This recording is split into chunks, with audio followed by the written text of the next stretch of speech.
Reville Reville. Look at us now, tip to Ooh, Jesus.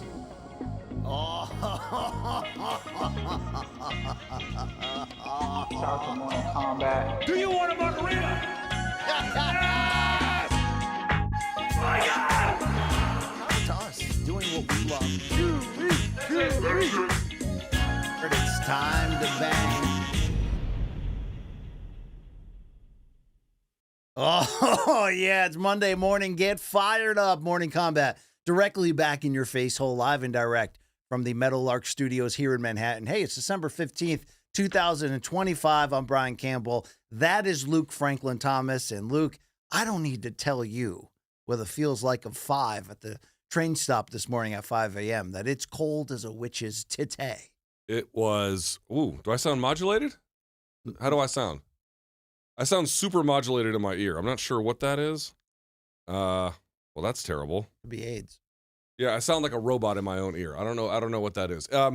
Anyway, to answer the question, oh, that's a little bit better now. To answer the question, BC, I looked at the thermometer this morning. It said 17 degrees when I got up at 3:45. Oh, wow. And I was like, do I just want to, maybe I'll just jump in front of the train Okay, rather than making that's it. too much. I was thinking more like take the toaster into the bathwater or something like that. But there it is. Let's celebrate that. Self-death. There we go. No, we have a fantastic show for you today. A loaded show. We're going to look back at all things that was in the final combat weekend, at least major combat weekend, as UFC closed out the ESPN era with a late night fight night card from the Apex.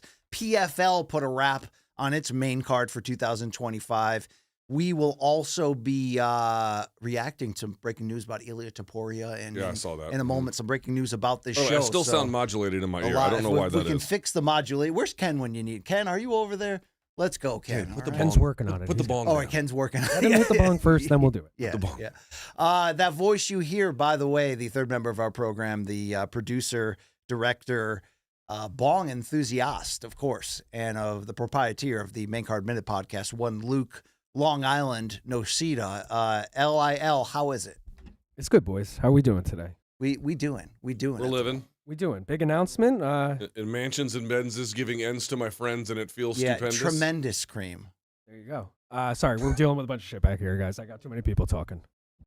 All right, well, that Okay, ended that was a abruptly. great conversation. I'd like for you, though, to, if you like this program, then like, subscribe, tell a friend, spread it around like a freshman year dorm STD, and subscribe to our extended YouTube channels and everything we've got going on, including that great prop quiz on the Main Card Minute. Did you watch the, thank you, did you watch the Oscar Willis versus Brokamoto episode? I heard good. I did not see it. However, I did hear very good things about the episode. It was a wild including ride. that old Okamotes choked at the finish line. Yeah, Is that true? More like Chokamoto. Chokamoto, yes. There we go. So, spoiler alert. Check that out as well. You can reach the show by emailing morningkombat@gmail.com. Friday, dead wrongs, fan subs, whatever you got going on. Wherever you and Saul were hanging out in Louisville over the weekend, I'm sure it's documented.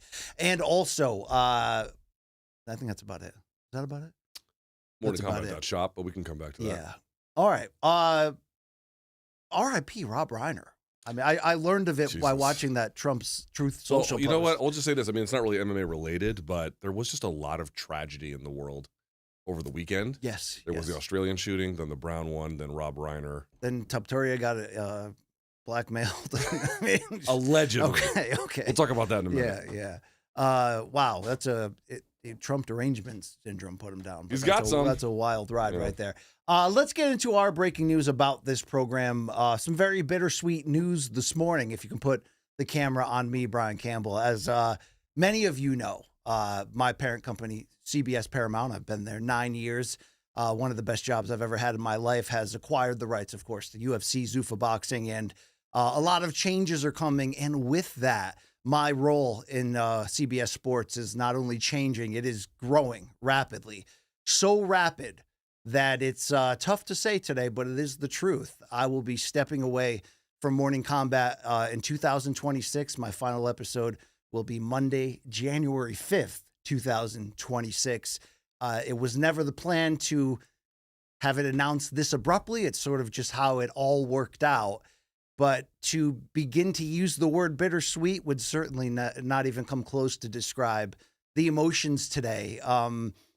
As you know from listening to Luke and I, it's been a rough couple of years professionally for us since the fall of Showtime abruptly, and picking up the pieces, getting this show back on the streets was a long battle, and I'm very proud of what we've done. But, 2 years of juggling paychecks all over to get the opportunity to go solid and go all in with my company is an offer I can't refuse. So, Luke Thomas, it doesn't bring me joy to announce this, but it is major news to a program that we built together almost 7 years. The most fun I've ever had of anything I've ever done in my career, and the thing I'm most proud of, by the way. This news isn't easy to deliver, and it obviously has an effect on the future of this program. Yeah. I mean, do you remember that phone call I gave you when we were in New York? It was 2019 before the show started, and we were describing like what the game plan was, and like, don't sign this and just wait. Yes. And I don't know what you had in mind about what this could be, but, there's been some challenges. But I think it over-delivered relative to what that phone call and the promise of that meant. I don't know if you feel that way. I do, because at that time I was hosting a show on Fox for PBC, an interview show that was doing well, was getting great ratings, but the news came across that, like, it's going to get canceled after 1 year. And it's like, that's this business. You just never know what's going to happen. And no, I didn't. If you would have told me 7 years strong, multiple award-winning duo, headlining podcast festivals, sold out space in London, and, 7 documentaries, literally documenting the growth of men, the ups and downs of the life that we've shared with all of our listeners. I'm very, very proud of what we've accomplished and the connection that we've built with the fans. And you'll hear me echo that, as we get closer to January 5th, and hopefully we can have a big going away bash episode that does justice to what we've built. But thank you, Luke Thomas, for being my Huckleberry. Yeah. I have a couple things to say, if I may, very quickly. I mean, this is really about you today. One thing more broadly, as BC indicated, we're going to have a Jan 5th show, and that will be one where we talk about the show, the two of us. It's a shame we couldn't have it on Jan 6th. It's in DC. Come on. It's a shame we couldn't have it on Jan 6th, but we will talk about what we built together on that day. I just have one thing I think I would like to say, which is, listen, I mean, there's many things I could say, to be honest with you, but the only thing I think is appropriate at the present moment, two things. Okay. So one, people are going to say, well, then what is the future of MK? Let me just say this. There is a future. MK will continue. Which I greatly support and I'm excited We had about. BC and I had many conversations of like, what do we do here, given the reality of things? And so the plan is to continue. Now, you're probably asking, well, what does that mean? Details to come. Right. All right. We're crossing T's and dotting I's as we speak.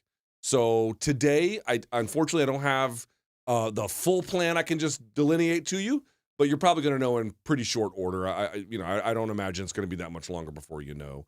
Obviously, we have to move pretty quickly given the reality of things. So there's going to be some familiarity, though. Yeah, I would say, how do I put this? Expect familiar faces. Maybe is a good way to put that, something like that. So there's that. But I think for today, the only thing I would want to say to you, BC, is, I mean, listen, they're taking very good care of you at CBS, which I know, that I know that. So what I'm about to say is not in any way about that. But here's one thing I do know. They're lucky to have you. And the reason why I know that is not because is one reason. It's because we were lucky to have you. And I know that. And I know you're going to make me cry here, okay? No. I'm being serious. Like, we were lucky. Dude, like this, I want you to understand something. I've worked with a lot of people. You know me. I don't work well with others that great. You know me. I have no soul. Yeah. I mostly don't like people, including myself, and I don't work well with others for the most part. But, dude, there was never, I was thinking about this the other day, there was never, and I mean never, a day, a moment where I had to question your commitment to this project, where I had to question what you worked for. Like, I mean, there was this moment. Listen, but we got there's through been that. times where like you're like, I don't like Mango, and I'm like, clearly this is the Yes, dumbest yes. motherfucker on the planet. Yes. But I'm being serious, dude. Like, I, as a business partner and as a friend, obviously, you did everything I could have possibly asked for and then some. I never, ever had to worry about whether you cared. Thank I you. never, ever had to worry about whether you, sometimes I had to worry about whether you were high on air, but that's a separate conversation. But you understand what I'm saying? Like, I know that CBS is lucky to have you, dude, because we were lucky to have you. This went fucking great, dude. You saying that means the most to me. And also, we have an opportunity to bring people joy. And every time I hear that back from the people, I know that we did something special. So we'll have a lot more talk on romanticizing the great history between us, and I appreciate the kind sentiments. Also, you might have questions, BC. What does that mean for you moving forward? Still to come. Some of that's still being worked out. This came together relatively quickly. Very unnaturally quickly, a Yeah. restructuring of a deal, and I'm very excited about it. My twin sons, who mean anyone that knows me knows that's my focus in life, and to get them the opportunities they deserve in life, and they're starting college in the fall. So this deal aligns with everything good that could have happened in my life. So thank you very much, everybody. There we go. It wasn't easy to deliver, but it's the truth. And MK lives on, and I think that's the best news. Hold on, before we move on, did we get everything there, Snides? More or less? Okay. All right. I just want to make sure we didn't fuck it. Oh, much. no, wait. Now it's time to profit. Oh, yeah, sorry.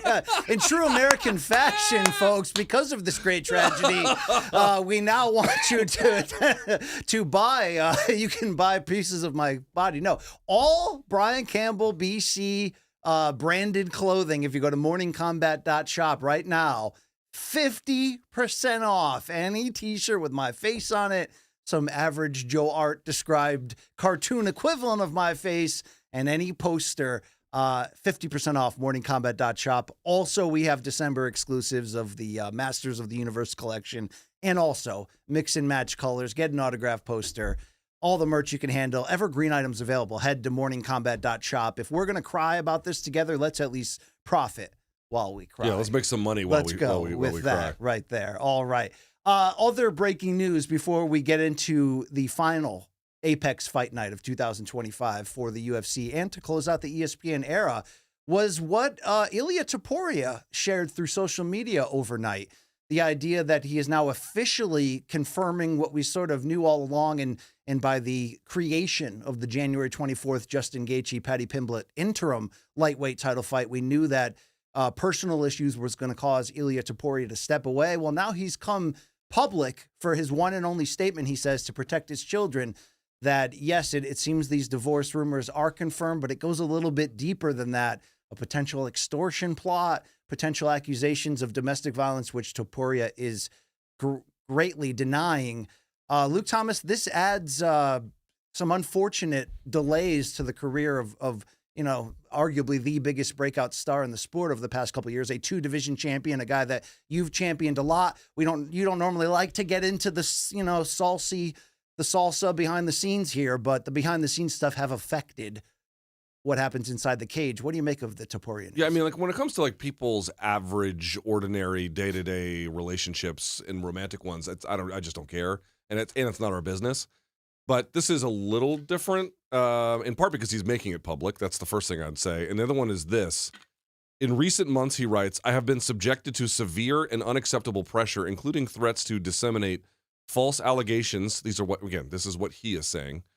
To disseminate false allegations of domestic abuse unless financial demands were met. These allegations are entirely unfounded. The truth is not a matter of opinion. It is a matter of evidence. I'm almost done. All relevant evidence has been carefully preserved and documented, including audio recordings, written communications, witness statements, and video material. The evidence has been submitted to the appropriate judicial authorities in order to pursue legal action for attempted extortion, falsification of evidence, misappropriation of funds and personal property, and multiple threats. Now, BC, he does not indicate who is behind what he is suggesting is an extortion scheme. Obviously, though, there has been a lot of rumor mongering around what is apparently a breakup of his marriage. Again, we don't really know exactly what the detail is.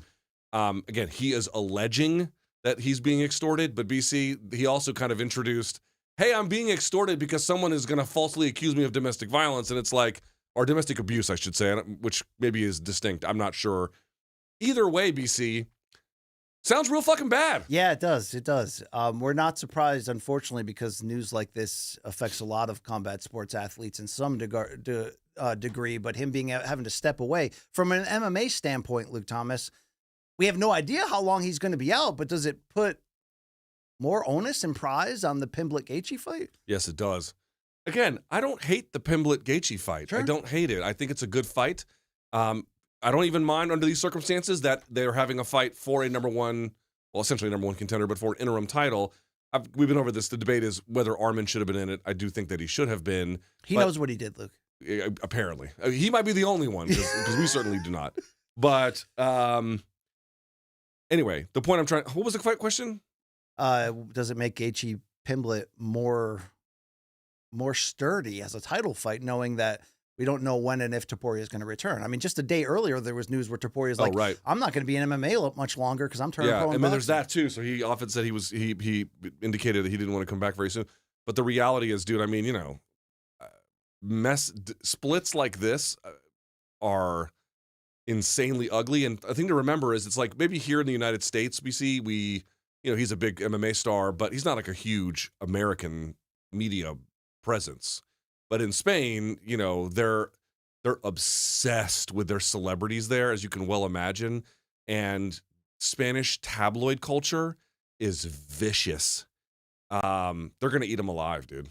They're going to eat them alive. Yeah. And I think having concerns about what that's going to, assuming that there's no law enforcement component, but even if there's not, dude, this is the blast radius on breakups like this are kind of insane. It is. This is hitting the sport kind of hard today because it makes it a lot more serious than I'm having some personal issues, relationship issues. I'm going to, delay my return. Now we don't know ultimately what the future holds right there. So more to come in the future for lightweight champion Ilia Topuria in terms of updates of a potential return. But let's hit now the top of our show officially with our first of 5 topics.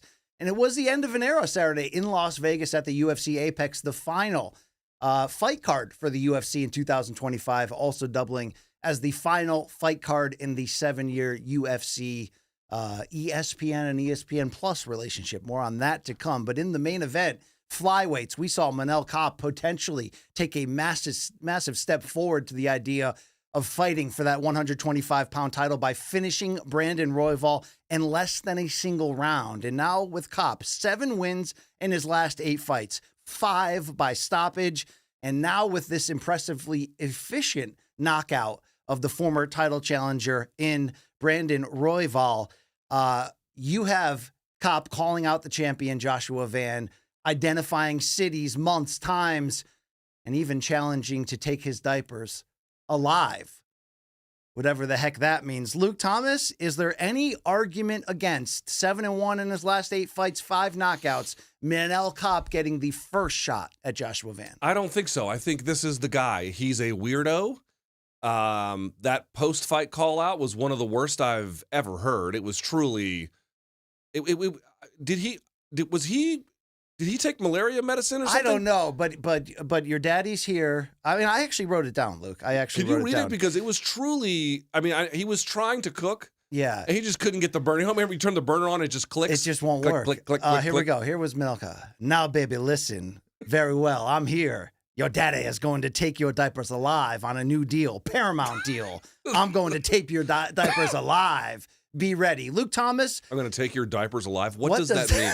I mean, what does that mean? Has this man visited a Joseph A. Bank or what? I mean, what is happening here? Jokes aside, that was some pretty lame trash talk, but I do love the villainous behavior of Kape outside of the homophobic slurs. Dude, he's the goods. He's the guy. He's the guy. He's the guy. boogeyman right Brandon now. Royval, I saw this, has, I think, something like 12 fights in the UFC, BC, all of them against ranked opponents. All of them. He is, in Manel Kape, a very... There's always a little bit of weirdness that surrounds him. They've tried to make that Royval fight 3 or 4 times before it eventually got through. There's always fouls, as we indicated, that kind of surround what happens. And this fight, BC, to me, He just did what he does really, really well. We talked about his ability to cover distance with the backhand, his speed, his accuracy. You saw that. Those are some mean shots. Not only the one that dropped Royval, but then that one with the right hand down low. And, listen, Royval looked like he was in shape. Royval has fought credentialed opponents, and I like that kick he was throwing because you saw Kape trying to go down a lot. They were trying to greet him with it. They were trying to use the weapons that they had to get the job done, and hey, it didn't work. And in part because you could see he tried to punch with him when he was back up against the fence, and that was a fatal error. But Brandon Royval is an experienced competitor who had a good idea about some things he wanted to do in this fight. Kape is just on fire. 32 years old. If you're going to give a guy a title shot at flyweight, giving it close to the end of his prime is probably not the ideal, but it's not outside of a good spot to give it to him. And not for nothing, he's a live threat, I think, to either Josh Van, to Pantoja. Yes. Are you really going to say that you can look at Manel Kape and think, I know he can't beat any of those top guys? Maybe he does, maybe he doesn't, BC. But we often talk about, well, did you earn it? Did you get to a number one spot? That's one question. He already did that. A separate question is, okay, but do we actually think that this person, even as a number one contender, can win? I do. I mean, just the fact that Van and Royval went, kind of life or death in a fight of the year candidate, and then Kape comes in and just mows him down. Yeah. I mean, that's a statement right there. Also, Kyoji Hiraguchi is going to be in the co-main event of the first UFC Fight Night of the Paramount era, February 7th in the Apex. Who's the opponent? Amir Albazi in a very good fight. So that really opens the door that it's got to be Kape next. Now, in that post-fight call-out with the I'll take your diapers rant, Kape wanted Van in Houston, which is the city Van and his family moved to when they came over from Myanmar, and he wanted it as early as February. So Van took to social media and seemed to confirm it by tweeting, Houston, Texas, at Manel Kape, let's run it. Talk is cheap. And he added out the UFC. So Kape at the post-fight press conference talked more about Joshua Van. And yes, you could guess it was spicy enough that we had to make a phone call and dial C for Cuervo because it's time for a little bit of shots fired, folks.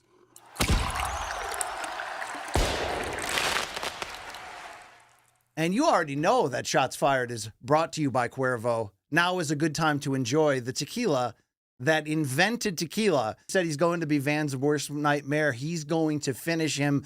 Luke Thomas, there doesn't seem to be any reason why the UFC not only wouldn't make this next, but flyweights keep a busy calendar. I mean, Van fought, like 5 times in 12 months coming into that. Could we see this as a main or co-main event for PLE?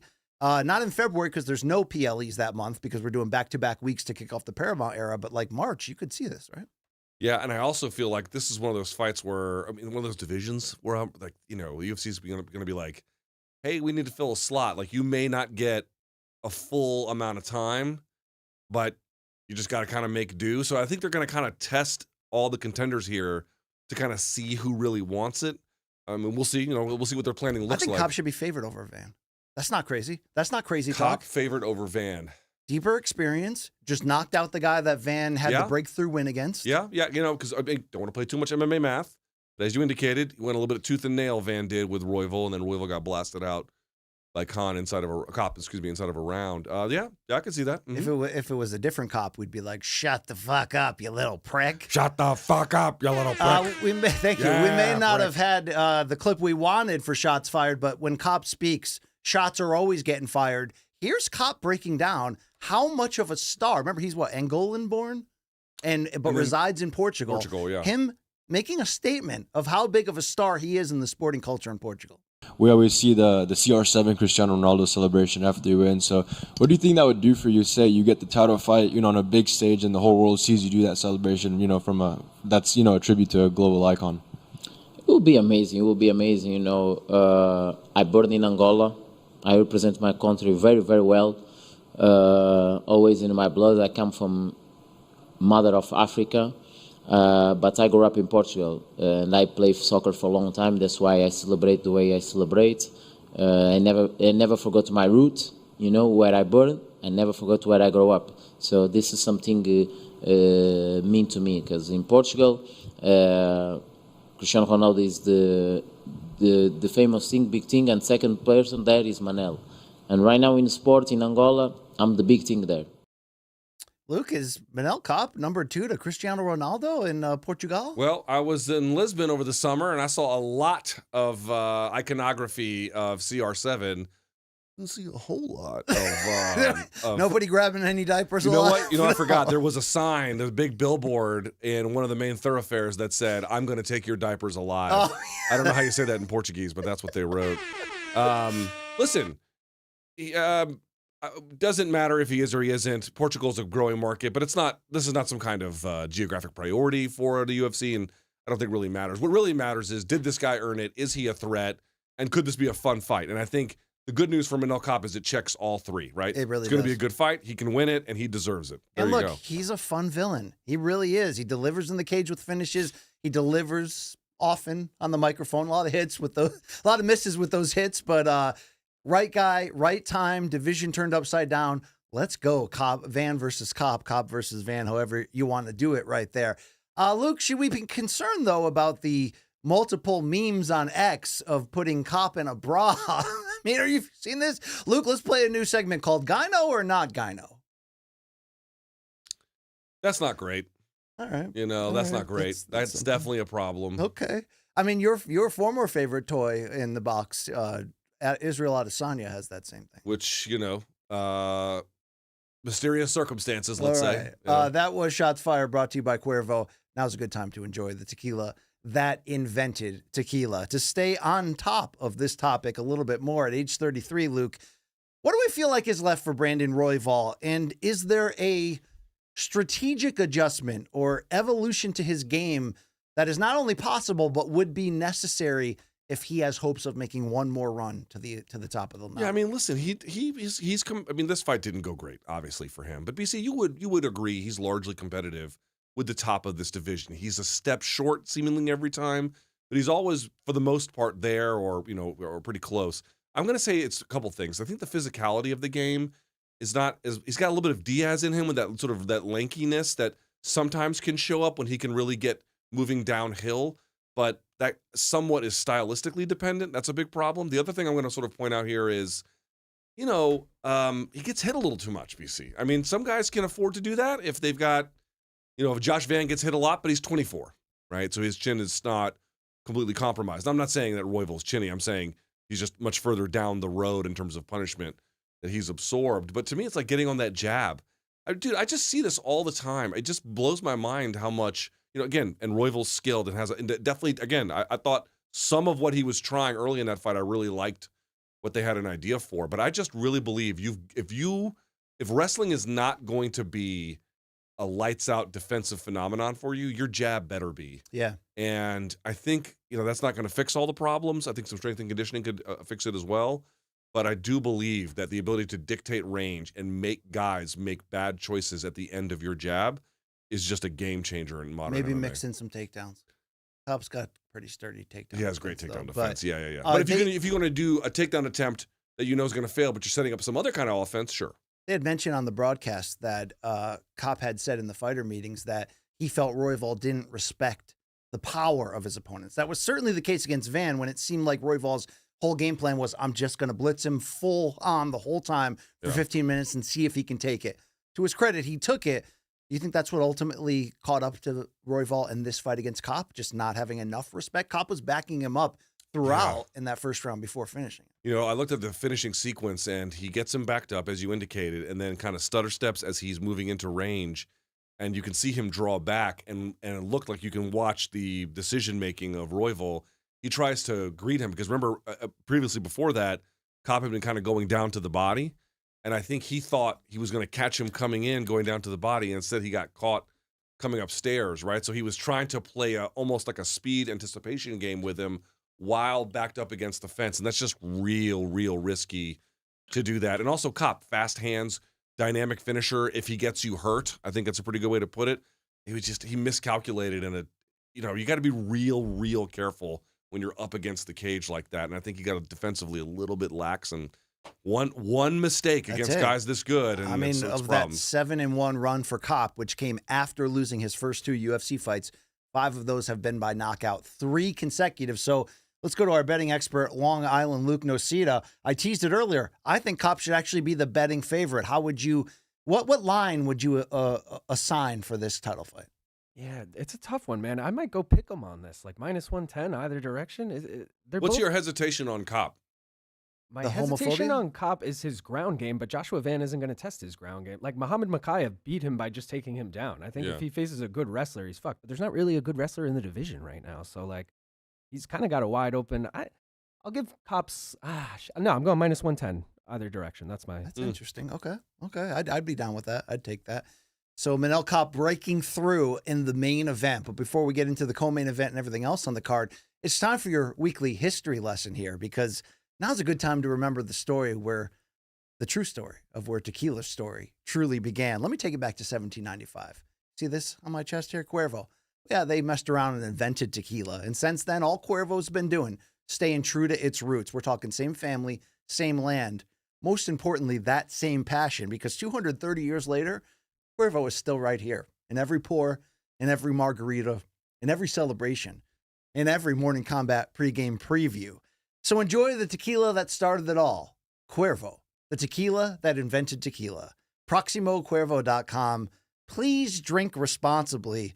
And Luke, unfortunately, I won't be in attendance for it, but our next Morning Kombat pregame preview would have to be in the build-up to that January 24th UFC 324 card on Paramount CBS. You know what I'm talking about? Yes, indeed. In Las Vegas. So Yeah, we'll see how that goes. Get ready for that right there. Let's go into our second topic, which was the co-main event, the breakout run of 24-year-old Argentine. Let me get this right.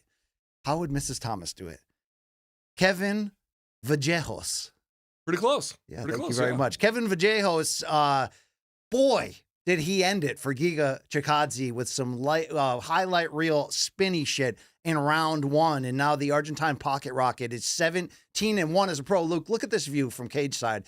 Look at that. Good Lord. Another spinning knockout for 2025, which has been on a trend. 17-1, 12 KOs as a pro. The only loss, that first Dana White Contender Series decision loss to Lord Gian Silva. And now this brutal KO of the veteran Giga Chikadze. The buzz for this featherweight killer is rising. What was most impressive to you, Luke, about El Chino's victory as he improved to 3-0 inside the octagon? The brutality of it. I mean, he looked a little. I thought Giga won the first round. Didn't you? I thought Giga won the first round. I don't think Kevin was overly impressive in that until he was. Yeah. That was kind of my read. Now he was being, I think, intentionally a little careful, which was probably smart. I mean, it worked out, right? So it was obviously smart. But what I'm saying is, he didn't get to offensively shine right away. He was fighting a very credentialed opponent. He was fighting a very rangy opponent and a dangerous one, a dangerous kicker, as we indicated. Giga won that first round. I thought Giga hurt him a little bit with some of those shots to the body. They were pretty impressive. But for a young guy like this to persevere, come back in round two, and you could see he was steering Giga Chikadze into that power hand, and then to get him to move in that direction again, up against the fence, dude. Up against the fence is such a different scenario. Even just 1 or 2 feet in front of the cage, it's a completely different thing. And he gets absolutely iced. And BC, once he gets hit with it, he doesn't even have an opportunity to rally, because on his collapsed descent to the mat, he gets hit with another one, and then he kind of goes like both arms are back, landing without being able to break. One of the things they look for is, do you brace yourself when you land? And of course, he cannot even brace himself. And then, Vallejos is up there just fucking unloading on him. Let's see it one more time. He is jacked. He's fucking super jacked. You're like, well, your first thought is, those damn. elbows. He closed the door to recovery before Giga even had an opportunity to try and turn the knob. He sealed it fucking shut. That kind of immediate brutality and finishing instincts, if you can build around somebody like that who's got the power and the patience, I'm going to say, plus the smarts to set up a guy fading into your power side, which is what he was doing there, man, or the outside the power side anyway, let's just be honest, it's very, very impressive. Yeah, he gave him the Mazzy Star, the fade into you. The only thing I didn't like about Kevin Vallejos' breakthrough performance here in the co-main event was the call out afterwards. And MMA Twitter didn't like it either when he called out a retired all-action legend, of course, Cub Swanson. I could think of many more names in the top 15, including some veterans. How about Brian Ortega as a possible next opponent? But before we talk about that, here's Vallejos standing up for what he's really trying to say and why he thinks this call-out is perfect. Your call out of Cub Swanson, why'd you make that call out? Seems like there might be some guys higher up that you could fight. We don't even know if Cub's gonna fight again. Cub has been training pretty much every fighter that they send to fight me. Every time I'm fighting somebody, Cub is in the corner, so might as well come up and let's fight. And also, I mean, we're talking about like the fact that the guy's a legend. The guy's got gracious boxing. It'll be amazing for us to go at it. And I want to be a legend hunter. I mean, there's so many out there to hunt and to get, and I want to be the person that actually fights them. So I think it would be great. I think it would be a war, a great fight for everybody. You know what? There's a little logic to this. That explains a lot better. But we see how thick his neck is. Holy Dude, shit! He has, I mean, his traps and neck. That's like situation, a Canelo-like build up there. Yeah. He's diced to the fucking socks. All right, Long Island Luke reminded me offline that Brian Ortega is moving up to lightweight, has a fight with Renato Moicano coming up. Rematch. But you get my point, is that I could pick out other names I'd like to see him against, but at the same time, the way he explains that Cub's been sort of the hand-picked guy in the gym that's been prepping the guys to fight him, I don't know. It's interesting. What would you prefer for... If you're thinking about it, we have something here. They have something here. And this division needs that. This division has gone through a lot of turnover. Topuria out, Holloway out. You have an aging champion back on top. They're throwing Diego Lopez at him a second time. You have two number one contenders who the UFC didn't want either of them to be in the next title fight. And then you've got some people that show flash in the top 10. Lord Silva was one of them until that defeat. Obviously, he's going to have a chance to bounce back coming up soon. But if you want to build him to be a star, what is the next fight for him? Well, I just want to say I understand, like, when Paddy Pimblett is just beating Unks after Unks, and then Buckley did it too. I mean, obviously that came to an end with Buckley against Usman. But as a general proposition, like, I sort of get it, right? Let's pick on someone who's got a big name who's, yeah, and then aging and go after it. The problem is you got to pick on someone who's still actively competing. And I think... This is... What do you have here? God. Is this the kind of thing where, oh, you got to spit that somewhere? I got to spit it out. Oh, this is so MK. It's disgusting. I mean, look, wow.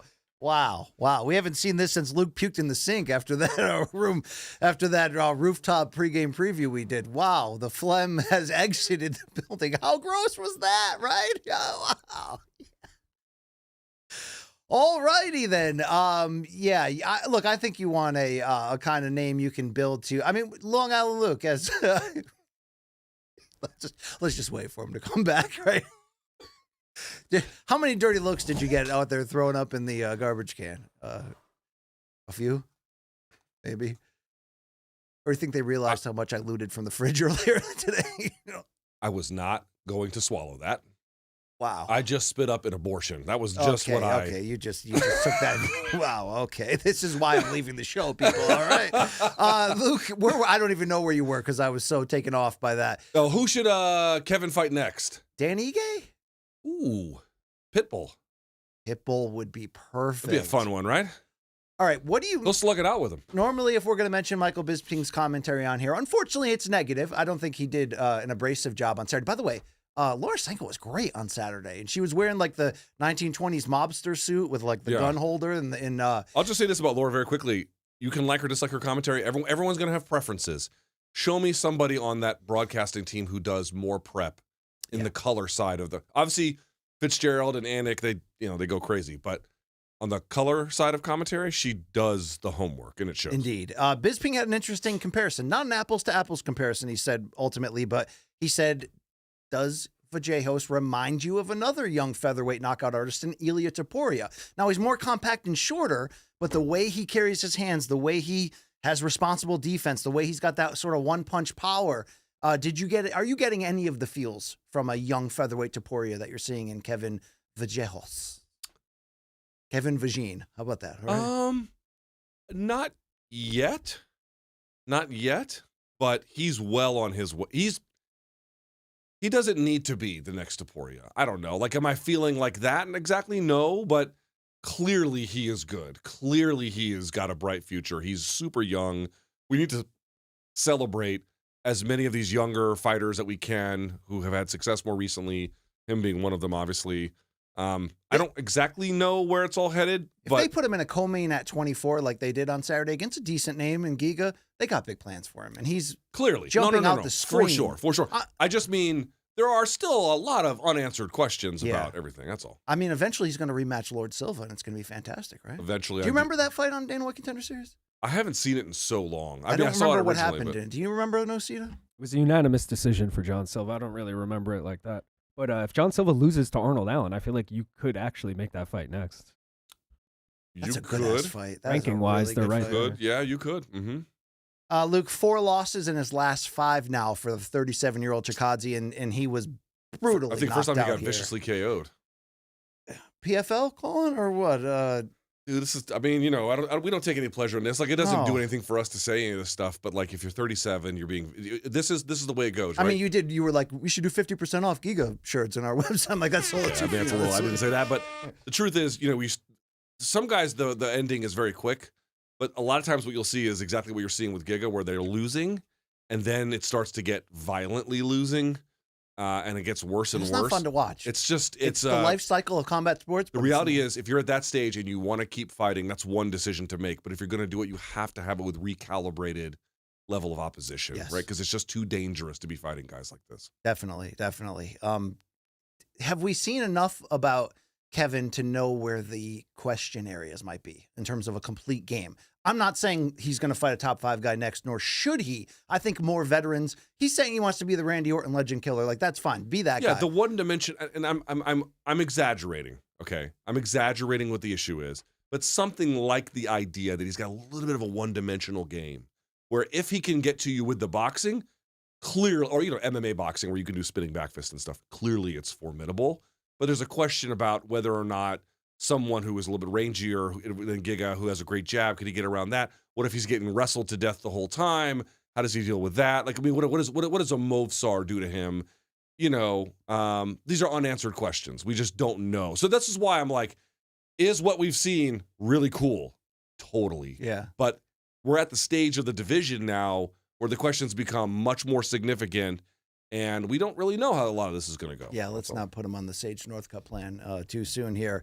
El Chino, same nickname as Argentine boxing hero Marcos Maidana. I remember asking Marcos ahead of the Floyd Mayweather first pay-per-view fight, how'd you get that nickname? He's like, I had slanted eyes as a kid, so they thought I was Chinese. How is this nickname still prevalent in 2025? El Chino? Yeah. Okay. All right, let me explain this to you, because this was a hard learning lesson for me all right. Can a gringo tell this story?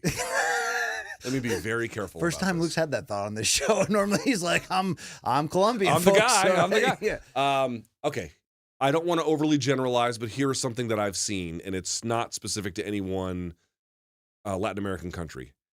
If you're Korean, they'll call you El Chino. If you're Japanese, they'll call you El Chino. Okay, if you're anything like that, they'll call you. Also, Chino can also mean boy. It can also mean boy. Oh, okay. It doesn't necessarily mean it. But dude, like. So Maidana told me how he meant it. I don't know how Vallejos means. Yeah, I mean, bro, here's how you get a nickname in Latin America, and I'm dead serious. If you show up a little bit overweight, they'll be like, "Oh, here's El Gordo." if you're, like whatever. If you shit your pants as soon as you land in Yeah, Bogota. yeah, like, you know, you're the Luke Thomas. Like, yes. if you're ugly, they'll be like, "Oh, there's, cara fea." What do they call whoever. you, Luquito? Yeah, so that's the other ways to do it. I'm just saying, like, they have ways of like both racializing nicknames as well as just being very brutal in their like visible assessment of it. Yes. But Chino can be boy. It can be a bunch of things. All So right, I'm not all sure. I'm not sure if it's just boy or excuse me, that's Chico. What am I saying? No, Chino. No, I don't think that's right. I think Chino. I don't fucking know anymore. Wow, we broke him. Chicos today. and chicas are boys and girls, right? Got so, it, but not but chinos. Chinos. Oh, those are those short pants with the. Hold on, you want me to call my wife on the air? Yes, please. Let's call her. Please. Let's Mrs. call my wife Thomas, on the air. Line 1. Here we go. Hold on, you ready? Yeah, I'm going to do it. Please. I'm going to call my wife on the air. Will she be okay with this? We'll have to find out. All right. Ken says his friends used to call him Chino when he lived in L.A. Yeah, that sounds right.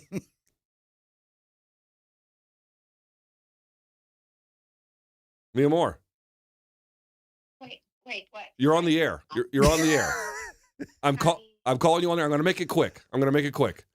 Okay. There's a fighter called El Chino. He's from Argentina. Are they saying he looks Chinese? Yeah. Not necessarily. I'm sorry, I'm in a call. One second. No, not necessarily. I mean, does he look Asian? A little. Not really. Not really. I mean, you know, in Colombia they call it Chino, like a little boy. There's a Chino, but it doesn't Asian. Okay. That could be the case for that fighter, but maybe does look a little bit Asian. Okay. That's why you're calling him like that. I feel like I'm just gonna say something racist after this, so I'm just gonna let it go. Yeah. No, I'm not. Okay. I love you, mi amor. Thank you so much. Te amo. Bye. Great moments in MK history. So we There you go. We got to the bottom of it. There There you we go. go. Hey, let's move on to topic number 3, the UFC Apex undercard. And let's dig into those prelims because we found a PFL Tour fighter who could make the transition, and that came in the form of former Ukrainian army soldier, by the way, and former Bellator MMA welterweight champion Yaroslav Amosov, who finally made that UFC debut 2 years after exiting Bellator with that knockout loss to Jason Jackson. He did some wartime in the Russia-Ukraine conflict, and he went in against Neil Magny and systematically took him down and submitted him. So, Luke, unlike Patricio Pitbull, Aaron Pico, Patchy Mix, and unfortunately this trend of Bellator stars coming in and just getting wiped out, Yaroslav advanced his pro record to 29-1 overall. He looked, tell me if I'm wrong, he looked like as cut as possible. Like tremendous 0% condition. body fat. Tremendous condition. So he's 32 years old. He has an insanely great record, beat a lot of names of guys that were either in the UFC or that we consider very high caliber of guys that are outside of it, blows away Magny. So at age 32, does Amosov appear to be ready for the top 5 of the sport's deepest division here at 170 right now? I'm going to say yes. Now, beating Neil Magny by itself doesn't prove that. 29-1 record, it says something. 29-1. He rolled right over Magny. I mean, Magny, brought the fight to him for a little bit, but the skill on the ground that Amosov showed was tremendous.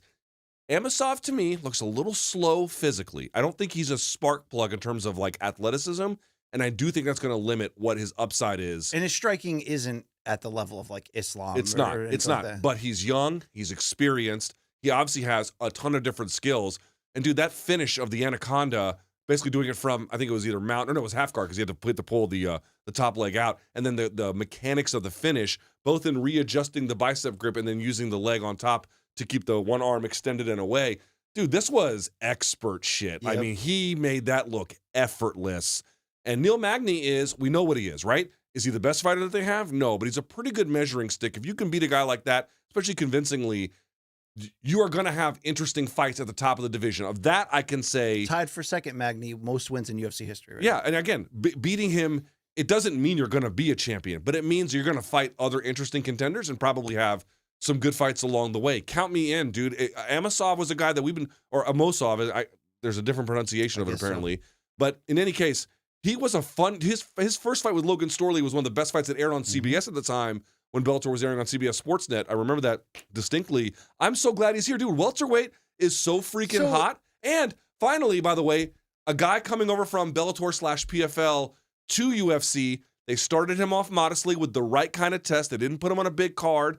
And he aced it. Good. That's the kind of thing I want to see, and it speaks to his veteran savvy. He had that first-round submission of Curtis Millender, UFC vet, earlier in the year on the regionals. Now comes out with this. So look, sport's deepest division, you get another name added potentially here to the top 15 that we feel like is at least a dark horse to the title, maybe in the same way that we felt Renier de Ridder was when he put together that quick little win streak coming over from one championship. So, Luke, even though Amosov's striking not on the level of an Islam, when Islam did what he did at MSG to Jack Della Maddalena and just controlled him wrestling-wise, what do we say after that? We're like, yeah, we want to see Islam against every big name in this division, but who, maybe outside of Shavkat, could potentially not get overwhelmed on the ground, could put up a real fight against that. Do you feel like if he worked his way all the way to a title shot against Islam, you certainly wouldn't favor him, but is he great enough on the ground that is a potentially different fight than Islam would have against maybe anybody else in that division? That's going to be more of this is where you're going to call upon Islam's well-roundedness. because I think Islam is probably better than just about anybody on the ground, but those differences could be marginal to where he can't really get much control or much ground and pound, and so the vast majority of his resources are going to have to be spent having a battle on the feet, and I think he'll probably do that. But to that point, BC, if you're making Islam steer away from what you do well in order to accommodate a different thing, that kind of speaks to the level here. I'm just excited to see him. I mean, just think about it. Amosov, Buckley, sure. Amosov, Gary. I mean, I don't think that's right around the thing. Amosov, Brady, 2 ground specialists. Let's go. How does that go? Fucking A, let's go. How would we surmise Amosov's slugging? Or, I'm sorry, striking. He was stopped by Jason Jackson there. Jason Jackson's He's not a good striker. known for that, but is it adequate for elite play here? Is it enough to win a UFC title? I don't think so. But is it enough to make a great account for himself overall? I do think so, yes. He's got stamina. Wow. Let's throw that video. Remember throwback to when he was on the front lines of the war. This was him after the house he lived in Ukraine got bombed. He went to the crawl space below, pulled out his Bellator title at the time he was the active defending champion. So, Luke, he got stopped by Jackson after wartime, correct? That's how the timeline worked, because he found his own belt in the basement of the rubble of his house. Yeah, I think something like that. Or remarkable. He was safekeeping it or whatever. So at the press conference, I don't know if you heard this on Saturday, he gave a little message to those who like to refer to fights as wars. Luke, you don't like that. And when people can say like, hey, this is next fight will be like war, or maybe I go tomorrow to the war. Hey, people, guys, if you don't know what is it war, shut up. You can't talk about this, because war, this is not octagon, this is not fighting, this is not like, this is different life. This is not like hard training, hard cut weight, something more. You can dead every second. Yep. And your friend can dead. And this is different. And this is my country now. My country 4 years felt this. Luke, here is something you can't understand. What it's potentially like on the front lines to have to kill a man. You know what I'm saying? Don't be talking about wars anymore, all right? Yeah, I mean, it seems, I've never been, but the people I've talked to who go to war, they don't ever really glamorize it for the most part. How could you? They tend to treat it with solemnity. Yeah, indeed, right there. Wow. I found this interesting clip, though, because we're talking about what type of matchups would you like to see Amosov in this top 15? Well, everyone, basically. Let's see what he's got. Did you hear back in November when Ian Gary was asked about the potential of Amosov coming into the division? I did not. Let's listen. I wanted to ask you about a new signing that UFC has done in the welterweight division, Yaroslav Amosov. Do you know? Yaroslav Amosov. You guys said Bellator, right? Yes. Yeah, how did that go when they came into the UFC? The greatest fighter in the world is the guy who holds the UFC belt. What welterweight, the welterweight champion? Boss. Yeah, right. Let me ask you a question. Whoever he is, I don't mean any disrespect to this man, him versus Islam Makhachev gets smashed. I don't know who he is. Him versus me gets smashed. Him versus Carlos Praches, unconscious. Him versus Mike Morales, TKO'd. Him versus anybody in this division at the top of this sport. It is a different division. And you are talking about the greatest division in UFC history right now. The welterweight division right now, my friend, is the best in this sport. There is no conversation about it. So this guy, whoever he is, I feel sorry for him. Do you think Mr. Machado has a different tune after Saturday's fight? Or are we building something? Did I just build something? A little bit. I mean, he's got a point, too. Like, I mean, honestly, again, I lived through the WEC coming over. I lived through Pride coming over. I lived through Strikeforce coming over. They were a little bit... Pride had some issues, actually, early, which folks don't remember, but in general, it worked out pretty well. The Bellator guys coming over, the PFL guys coming over has not exactly gone as smoothly as those. Lately. Before that it did. That's what I mean. I mean lately. Like yeah. this sort of last batch, it's been a little bit not that great. So I think it's all right to have a sense of, hey, you got a lot more to prove here. And also, not for nothing, Gary's very good. Michael Morales is very good. Yes. Carlos Praches is very heavy-handed. These are actually very big tests for him. But my point is, fuck it. Let's run it. Let's see what we got. If you take anything away from Morning Kombat today, fuck it, right? Let's go. Yeah, there it is. Let's talk on that main card about Brazil's own featherweight growing knockout king Melky Costa, a head kick KO of Morgan Charrier in a fight that was basically a betting pick'em on paper. Saw Costa improve to 5-0 with 3 stoppages since his own knockout loss to Steve Garcia 2 years ago. So, Luke, in 2 years, he's won 5 fights, knocked out 3, elevating the names each time. How impressed are you with the turnaround for Melky Costa? Melky Cabrera? That was so fantastic. Oh, Jesus. Oh, God. What happened? Rob Reiner news. Something just broke. Was it the Sun? Rob Reiner and son Nick get into heated argument at Conan O'Brien's party over the weekend, and then he apparently may have killed him, allegedly. All right, what I'm trying to make is, BC, dude, how do you not love Melky Costa? How is that possible? We were talking on the weekend, or sorry, on Friday's show about how fun his game has really become and how much he's putting everything together.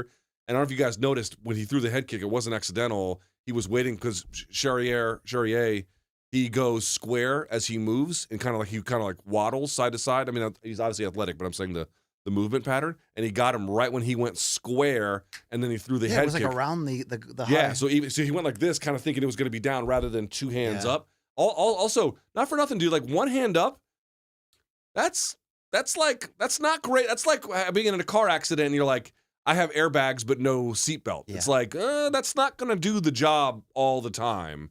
So he had 1 hand down versus 2 hands up. Anyway, dude, it was just well-timed, well-executed. They knew exactly what the plan is. Look at his physicality. Look at him understanding the mission. He's just putting all the pieces of his game together. And to me, he's now owed a real ranked opponent. How big? Because we want 11 to 15. Vallejos in the same division to match a little slower. 24 coming up. Costa's been around a little bit more. I'll say 13 to 15. 13 I mean, to 15. you wouldn't hate Dan Ige, a name I mentioned for Vallejos. Sure. I mean, Long Island, look, you a believer now in Costa? I mean, I love the emotion, by the way. He's I think you were high on Friday. Fighter. No, he was just high. I said I was just high. No, I said Morgan would win on Friday, but I have been high on Melky this whole little run he's on. I think I like Pitbull. Give him Patricio Pitbull. All right. I wouldn't hate that either. We got to build toward thrown in here a lot. We got to build towards Steve Garcia rematch. Dude, you know what would be cool? I mean, I don't know what you want to do with it, but don't forget about Pico. Pico's still in this division. What are they going to do with him? I don't know. Send him to the Dana White Contender Series? I honestly don't know. I genuinely don't know. All right. Let's keep on down that main card. We did have a heavyweight bout per UFC rules. Every Apex card must have a heavyweight bout. It was one of the grossest that I've seen in a long time, with weird scoring, a point deduction, gassing out, people in full mount for a full minute and not stopping the fight. But in the end, Marcus Buchecha Almeida fell to 5-2-1 as a pro following this weird-ass draw with Kennedy Nzechukwu. Luke, you and I were texting each other basically what everybody else was tweeting at the moment. In fact, friend of the show, Duty over there from She Loves the Gloves, tweeting, I don't know who needs to hear this, but Buchecha is exceptionally bad at MMA. Damn, Duty. Just hard in the paint there. Bad at MMA. Damn. Luke, should we change his nickname based on the text exchanges we had to Buchecha, Poochecha, or Buttcheechecha after, jokes aside, the experiment of the crossover of one of the greatest BJJ guys of this era to elite MMA is not working out for us. I think also Buchecha could also work. Yes, yes. You know, it's kind of funny, by the way, on the pronunciation of his name, because it's Marcus Almeida is his real name. I've heard it Buchecha. I've heard it Buchecha, where you put the emphasis on the last one. Can we just keep your wife on hold, please? Well, that's Portuguese. It's different. And then I've heard Buchecha, where it's a CH, not an SH sound. So I don't fucking know how you pronounce his name. Yeah. Oh my God, dude, he's so bad. I can't. I'm telling you, if you watch this fucking guy rain hell over sport jiu-jitsu, this is so shocking and so surprising. He doesn't take punches well, which, okay, a lot of guys don't. That's not necessarily fatal by itself, although it's a problem. Yeah. But the biggest thing that surprises me is, he struggles on takedowns, which, okay, also by itself not fatal, but the real big one is he cannot pin. He cannot pin. He has a very difficult time. Can't really strike either, even when he's in full mount, Luke. I just don't get it. He has a hard time holding someone down. Yeah. And it's like, dude, these Russians, when these Russians go into jiu-jitsu tournaments, you've seen, for example, I want to make a point. one does this. Well, they'll have Mikey Musumeci or one of the Ruotolo brothers fight some guy from Sambo who's like a world champion, and they'll fucking the Ruotolo brothers would just run them over, shred their knee completely. In these grappling contexts, the jiu-jitsu guys are clearly better, but when it comes time to translate to MMA, the wrestling and the judo that comes with Sambo and then the pinning that they're good at automatically translates so much better. I am. It is a heartbreak. As a guy who was in the 2010s a Buchecha super fan, oh, it pains me to watch this. It does pain, and you know, it's like, well, we don't mean to dunk on him, but like, it's. As they're going to the decision, I'm like, okay, he probably won this, but they still might cut him anyway. That's what my mind was thinking. Then they're like, draw, and you're like, of course, let's run it back next week. All right, and the draw made sense because he did lose the first and third round, and we should say Kennedy was just fouling him. I mean, the eye pokes were terrible, and then the fence grabs They too. took a point away though on the eye poke. I was They like, did, yes. which is how he got the 10-8 in the second round. So then he lost the first and the third round, and it's fine. But like, dude, for the third round to end, for Kennedy to be in top position with same side wrist control and using that to pin and then land a hammer down, and then Buchecha being flattened out, I'm like, oh my fucking God, bro. How did this happen? Yeah. It's disappointing. So do you serve him? You serve him up to that Steve Hokett guy, Josh Hokett, whoever that guy, the NFL guy with the American bandana. They probably will, yeah. All right. Well, speaking of breakthrough preliminary card weird heavyweights, who may or may not have a very good story, Steven Asplund. Nickname is what's his nickname? Concrete, like his father, but I call him I'll suck your toes, Dana, for an opportunity. Asplund. This bit he does? Yeah, did the nipple bit. But I didn't love that. In his UFC debut, has somewhat of a, good story. He was once 525 pounds. He withered his weight down. And Luke, look at the difference between him. You got to give him that credit for the life turnaround that he's done here. Oh, no question. He doesn't hide from the flabby body, but he gave like a speech as if he won an Emmy Award afterwards and got everybody involved. Are you moved by this as a good story, or is this like, is he doing enough to turn you off at the same time? With look, right? Everyone I see wants to focus in on one part of the story, which is the legitimately cool part of the story. And there is. And didn't he set a striking record for most significant strikes in a heavyweight fight in a round or something like that? He just missed it, but he did it in 2 rounds, where Cormier has the record in a 5-round Okay, fight. so he stopped Sean Sharaf in 2 rounds. Yeah, so 2 things. One, he does have a fan-friendly, pretty good fight style, which you got to love. Yeah. Second of all, the dude saved his own life. I love that part of it. Yeah. Like, you just can't hate on that. You cannot hate on someone who over 500 pounds. I'm being dead serious. What is your life expectancy when you're that heavy? Like, Thursday is the answer. Yeah. You're not going to make it. He saved his own life and turned out to be a decent MMA fighter, because that's exactly what he is, and he's a dog. But I'm also just going to say this, dude. Like, if this is the state of your heavyweight division, your division is in disrepair. And I'm not trying to be. It sounds like I'm being insulting. I'm not trying to be like, the story of a guy rescuing himself and turning into a pretty decent athlete is nothing but commendable. But if you had premier talent in your division, we wouldn't even be talking about him. That's just the reality. If you had Verdum, Overeem, Barnett, Couture, all the guys, Brock, Fedor, Krokop, if you had that era of heavyweights, we're not even having this conversation. We're not even there. And so it to me is like, on the one hand, I can super appreciate that this guy saved his own life and then, is going to be there for his family and turned his life around. It's nothing but a success story, but it's also an example of the heavyweight division just lacking depth. And I just, there's no 2 ways about that. That is true. At least these guys have personalities. Some of them have Totally. cringe personalities, but at least when you're tuning into the Apex, you're getting, I don't know. It is what it is. Long Island Luke, were you moved at all by his offensive production and then the double nipple dance? I mean, the double nipple dance I expected, but I wasn't, like, those shots weren't hard whatsoever. He was just pitter-pattering, but the amount of volume this guy's throwing, it's great. It's absurd. I'm excited to see him go 3 rounds and break that record, like, very easily. So let's get him, Walter Walker, and Josh Hokett in a tournament against each other. Just same, 1 round apiece. Keep rotating. Listen, he's earned, I'll say this for him, he's earned everything he's gotten. You can't hate on that, and I'm not gonna. Yeah. I just wish we had like a bunch of world champions in other sports coming over to this one, like we used to.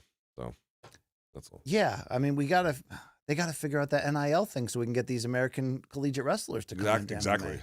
Trump wants to end it. Wants to end NIL to fix college sports. Oh, I saw something about that. Interesting but stuff. That's too much money. They're not going to do that. All right. Well, hey, the holidays are heating up. By the way, I think you already knew that. It's late December here, and it's cold as a beep. But the holidays are also heating up over there on Pick6, right? DraftKings' newest fantasy pick'em game, where you can make your NBA picks for a shot to win big cash prizes this holiday season. Here's how it works. You already know. Just choose more or less on 2 or more player stats. Total points, total assists, total steals, however you have it. Put your knowledge to the test, and the more accurate your picks are, the bigger the payout is. It's the kind of upside you'll only find on Pick6, not those other pick'em sites. And it's available in most states, including Texas, California, Georgia, and more. And it's easy, right, Luke? It is. So here's what's going to happen. Download the DraftKings Pick6 app right now and use the code COMBAT. That's COMBAT with a K. DraftKings customers can play just $5 and get $50 in Pick6 credits. I don't have my glasses, pardon me, with code COMBAT. Again, COMBAT with a K. Ride the upside in partnership with DraftKings Pick6. The crown is yours. Gambling problem? Call 1-800-GAMBLER. Help is available for problem gambling. Call 888-789-7777 or visit ccpg.org in Connecticut. Must be 18 plus. Age and eligibility restrictions vary by jurisdiction. Pick6 not available everywhere, including New York and Ontario. Void where prohibited. 1 per new customer. Bonus awarded as non-withdrawable Pick6 credits that expire in 14 days. Terms at pick6.draftkings.com/promos. Limited time offer. Well done there. Let's go to topic number 4. It was, like we mentioned off the top, the end of an era Saturday night, right? Somebody should break out a hot chip. I don't want that, because the 7-year marriage between UFC and ESPN was officially annulled following Saturday's final UFC Fight Night card of 2025, of course, inside the Apex warehouse.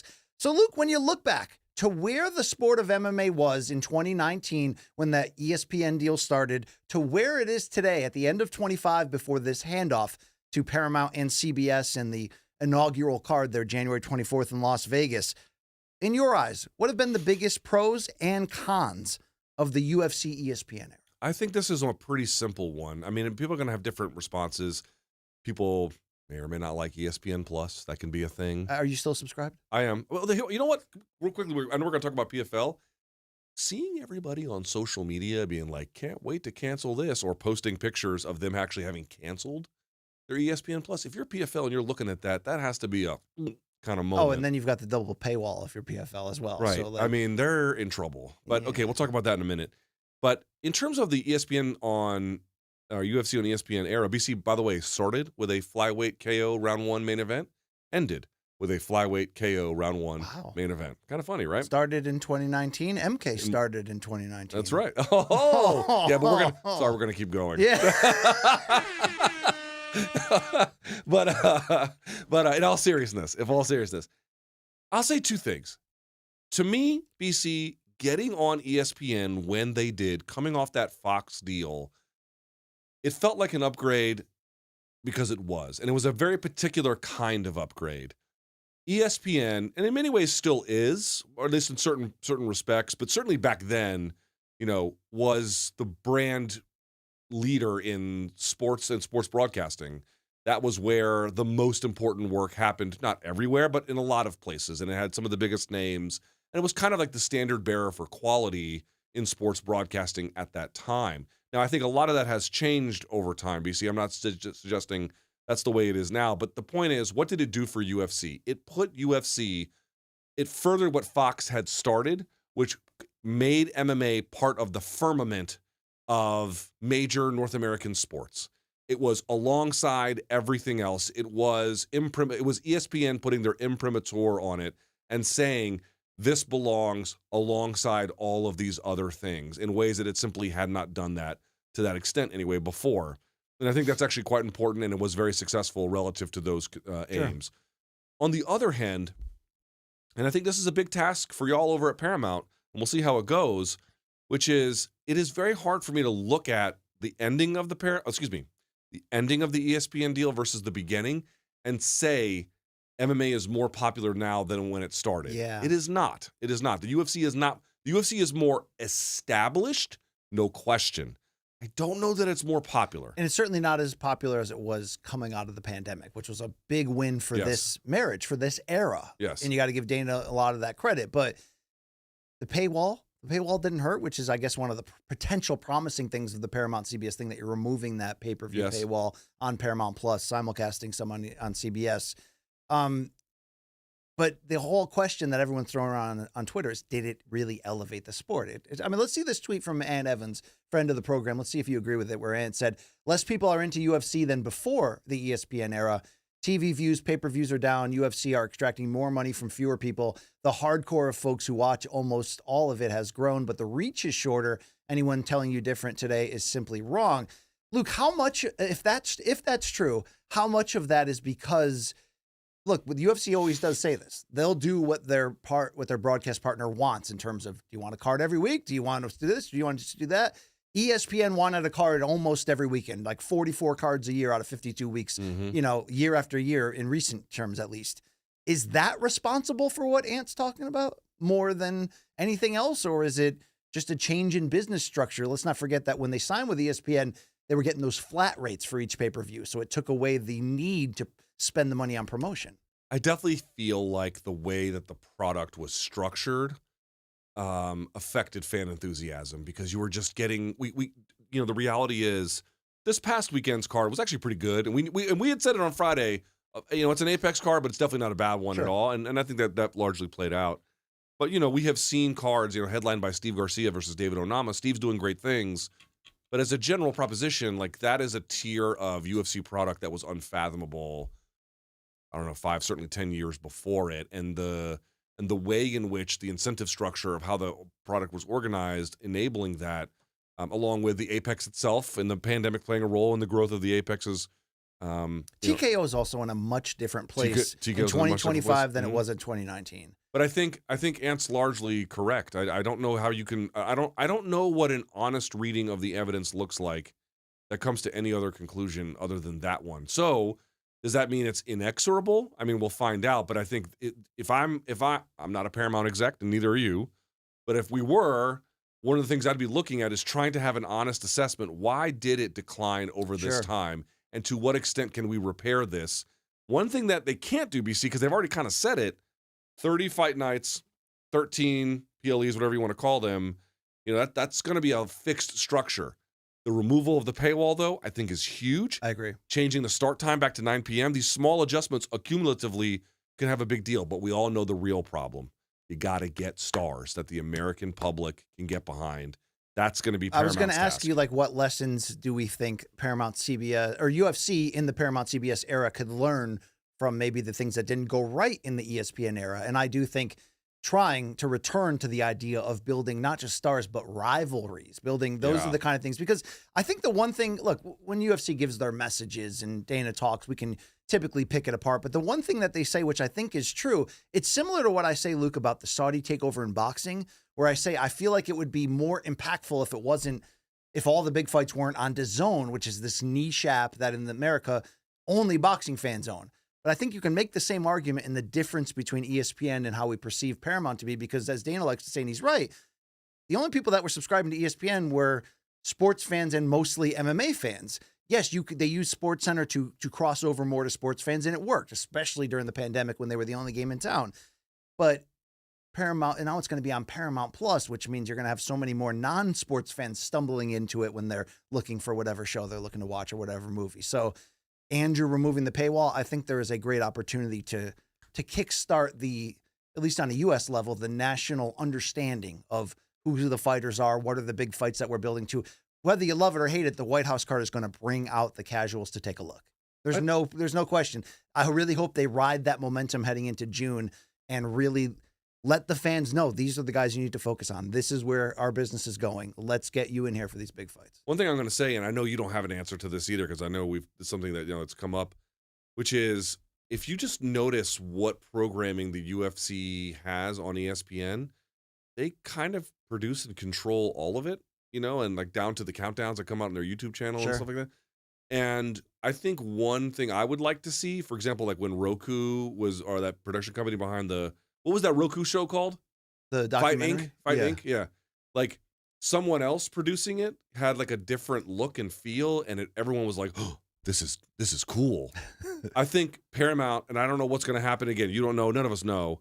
But I would be nice to see if folks in Paramount are able to do storytelling independent of in-house UFC programming. And using some of the other vehicles under the Paramount Skydance CBS, vault there, putting fighters in other spots, using like they had Dana make that announcement of halftime of the Thanksgiving football game. That kind of stuff does go a long way. Remember when Fox had PBC and for a bit they were using, they were putting on those PBC pay-per-view preview shows like right after a big NFL game would end. That kind of stuff, that kind of synergy, I think will help a lot, even if terrestrial TV isn't where it was back then even. Let's go to topic number 5 here. PFL had their final, at least I guess you could say main roster fight card of the year in Lyon, France, calling it PFL Champion Series 4 on Saturday, giving out 2 inaugural PFL championships. And in the main event, former Bellator light heavyweight champion Vadim Nemkov extended his current unbeaten streak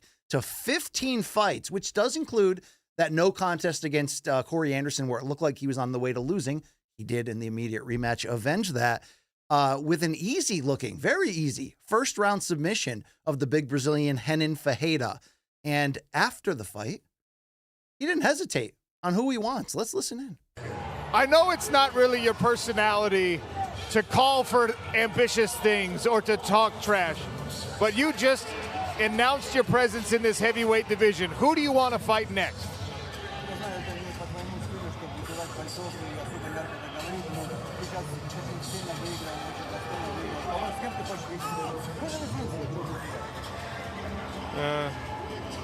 Я подерусь с любым, с кем предложит организация, но хотел бы драться с Фрэнсисом или... He said, I'll fight anybody that the company wants me to, but I really want to fight Francis. I really want to fight Francis, and of course he's referencing Francis Ngannou. So, Luke, over the weekend, PFL's new boss, John Martin, was quoted as saying he has a very special opponent in mind for what they're calling Ngannou's final fight under his current contract that they're currently planning. We've speculated, could that be Rico Verhoeven? Could it be, is it some like big type of pay-per-view type deal?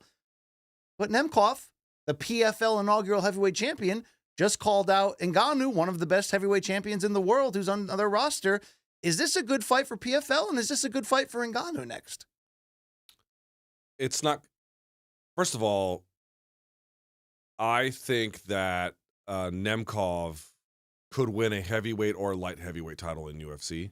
I'm not saying I would pick him to beat everyone in every case, but if him versus Poatan, like that's a tough fight for Poatan. And even though he's out undersized, actually, his ground game's absolutely legit. It's super legit. And he comes from a great camp there with Fedor and everything. Like, dude, that's a tough fucking fight. So here's the thing, though, BC. We keep having this fucking conversation around PFL, and it's just driving me nuts. It's like, dude, I've been saying this forever, and people kind of just gloss over it when I say it. Unless the UFC starts co-promoting, it doesn't matter what PFL does on their own. Okay. You cannot build success on your own. There has to be roster cross-pollination. I know that sounds like I'm like a broken fucking record at this point, but it's true. What way does the PFL roster have to build legitimacy other than to get cross-pollination? You're going to say, well, Francis... I was going to say, if you can't do that when you're both under the same ESPN banner, then you're never going to do that. Right? You're never going to do it, and they don't do it for a reason, and that reason is because they know that it would, again, so they would win some fights, they would lose some fights, but it would confer legitimacy onto the PFL roster in a way that they want nothing to do with. And as long as that is the case, people are like, oh, is this a good fight for PFL? Sure, dude. Francis versus Vadim Nemkov is a legit heavyweight fight. Is that quality? Sure. Does that matter for their survival? It does not. It will not. It doesn't make any difference unless they can just change the material conditions upon which they can make fights with rival promotions. The end is inevitable. Yeah, it is inevitable. And there's also that idea of why would you book a heavyweight title fight for Ngannou when it's the last fight of his deal and you're not sure that he's coming back? Or, I mean, are they sure if they even want him? Like long term? Francis? Yeah. I don't think they want him long term at all. What do you think would win that? Nemkov, Ngannou. I'm still backing Ngannou. Not easy. What do you think? What do you think, Long Island? He's not easy to take down and handle. He's not. I said yeah when out loud when BC said Ngannou. I think I'd go Ngannou in that. What would it? Okay, fair enough. So what would it mean if Vadim fights Francis and beats him? And I'm not going to say like some judging bullshit, like straight up beats him. Where would that put Vadim in terms of the rankings, independent of promotion for heavyweight? Top 3, but I also feel like you could be top 3 at heavyweight by beating anyone in this day and age. Like heavyweight isn't really that deep. But in all seriousness, like no, yeah, I'm blanking on who's even up there right now. John Aspinall gone. Curtis Blades. And maybe Poatan if he goes up there, you know. Yeah. The big Russian. Volkov. Yeah. Your guy. Okay, so like Volkov versus Nemkov. Who you picking? Nemkov. Yeah, I think I'm picking Nemkov. I think I am. Like that's how fucking good he is. Yeah, he's very good. I think he needs to have more focus on that. Unfortunately, it's coming through 2 paywalls from Lyon, France at 11 a.m. on a Saturday morning, but that's just where it's hey, at you know right what? now. The crowd was lit. They were. They were lighting fucking flares in PFL that does bitch. a great job, like Bellator did before them, of going to these UK markets or these European markets, excuse me, and having like a knockout feel with the crowd and the presentation. But Luke, when we're talking about the John Martin tease of a big fight for Francis, of course, we're all like, well, Rico Verhoeven, is there some, retired name that we're not thinking of? I don't know if I'm just asking you, okay, devil's advocate question. What would be your response if John Martin's like, we've got a great idea for Francis Ngannou and his name is Fedor Emelianenko? Fire him immediately. Yeah, Fedor has been Fedor has been washed for a long time. Yeah. Fedor was washed pre-pandemic. So it's not going to be that, right? If it is, it's fucking malpractice. Even though that's kind of what Scott Coker did with Bellator to make them relevant on the Paramount Network. But Scott got him. I mean, Scott had Ryan Bader versus Fedor, and the in 2020 or whatever. Yeah, I was talking more about the Kimbo versus Shamrock era. Yeah, fine. I mean, you can play that game for a little while, but dude, Fedor's a fucking legend, and the modern MMA fans who missed his rise don't appreciate him. We love Fedor on this show. We respect the hell out of him. Fedor. But he's fucking washed, bro. And do not ask him about Russian literature ever. Are you still bitter about that? I am. But no, I ended up getting that dream interview finally on HQ. Do you remember that? I interviewed him. He was terrible, right? No, he was laughing and smiling the whole time. He was good. He was good. Did you ask him about books? No, I don't read. Obviously not. Hey, Luke, let's go to that co-main event where the inaugural PFL women's featherweight title was at stake, and 40-year-old legend Chris Cyborg improved to 29-2 in her great career with a third-round face crank submission of the unbeaten Australian Sarah Collins. And get this, Luke Thomas, after the fight, she called first for a fight against Leah McCourt, if possible. She said if that's not available, she called out Dakota Ditcheva and said, I can cut down to 135. Let's meet in the middle. We talked about this as the potential final fight. Is it too much for Ditcheva to move up to 45 and do this potential passing of the torch between one of the greatest of all time and someone who is, a red hot rising superstar? But Luke, do you remember Chris Cyborg said 10 years ago, there's no chance she could, or 12, 13 years ago, there's no chance she can cut down to 35 to fight Ronda. And then they did that 140 experiment with the UFC and eventually said, let's just create a 145 title and let her fight for it. I love everything about this idea except for the Cyborg at 40 years old cutting down to 135 when she proved in her physical prime that wasn't possible. I saw the video of her trying to make weight and crying as a consequence of it. The idea that she can make 35 now, I mean, okay, on the one hand, BC, maybe she got better at it after all these years. Sure. And I think that's something we have to take seriously. But I'm going to say this. I have questions about this because to your point, I mean, she got sideways with the UFC and didn't have a Ronda fight for this. Now, again, she fought Amanda, so it wasn't like she was ducking necessarily, but she didn't want to make it down to that weight at a bare minimum and then kind of indicated it was biologically irresponsible or medically. Even though we gave Ronda more heck during that run because we're like, if you're really that great, then move up 10 pounds to your old division. Again, is Cyborg best suited for 35? If this is a one-off, BC. No, she tried the 40 cut. I specifically remember her saying, if I do any more, it's going to kill me. It was a nightmare. The notion that they can go to 35 now, is one where it's like, well, wait a second, haven't you been saying for a fucking decade you can't do this? So my attitude is, am I opposed to it in principle? There's other reasons to be opposed to it where you're just kind of cannibalizing your own roster. I think it's very good promotion. But the 35 component is like, it's like, dude, you said all that shit. What maybe, and listen, maybe something changed, but you need to tell us what changed because that was a huge media cycle. Interesting question here. I always give Cyborg her flowers. She's a pioneer. She's still at it. She's still holding, major titles across MMA. But there's not everyone in MMA who looks at her as a potential GOAT candidate or gives her that same respect. So should any part of Cyborg's legacy in your eyes be downgraded by the fact that only 7 of her 31 career fights ultimately took place inside the octagon? No. I mean, I think over like a 20-year run. Yeah, I think if you want to dock her and say that there are limits to how much we can say by virtue of her kind of organization hopping, which is a fine practice, but to what extent does it limit that she fought the very best at certain times in her career? Sure, she's been the gold standard of excellence for many. Dude, she was the gold standard of excellence when they had 3-minute rounds for women on national television. Yeah. And like it's interesting that Coach John Wood is being interviewed and asked a lot, is Gina Carano coming back? And he's kind of giving a non-answer that teases yes. Yeah. And it's like, she's coming back from 20 years ago when she fought Cyborg in one of the most important fights in women's history. And Cyborg is not only still fighting, she's still a major champion. Yeah. And not just that, like Cyborg's game has changed. She was a kind of like a marauder, a brawler type early in her run. And she just got good at everything. Managing rounds, the other parts of the game and the wrestling and the top control, her jiu-jitsu as well. She just became a terrifying and then ultimately, BC, a pretty technical force. And I think you have to respect that. Dude, the fact that she has belts in all these organizations over all these many years, over these many eras of MMA, to me is a demonstration of her excellence. Are there blemishes? Are there things missing?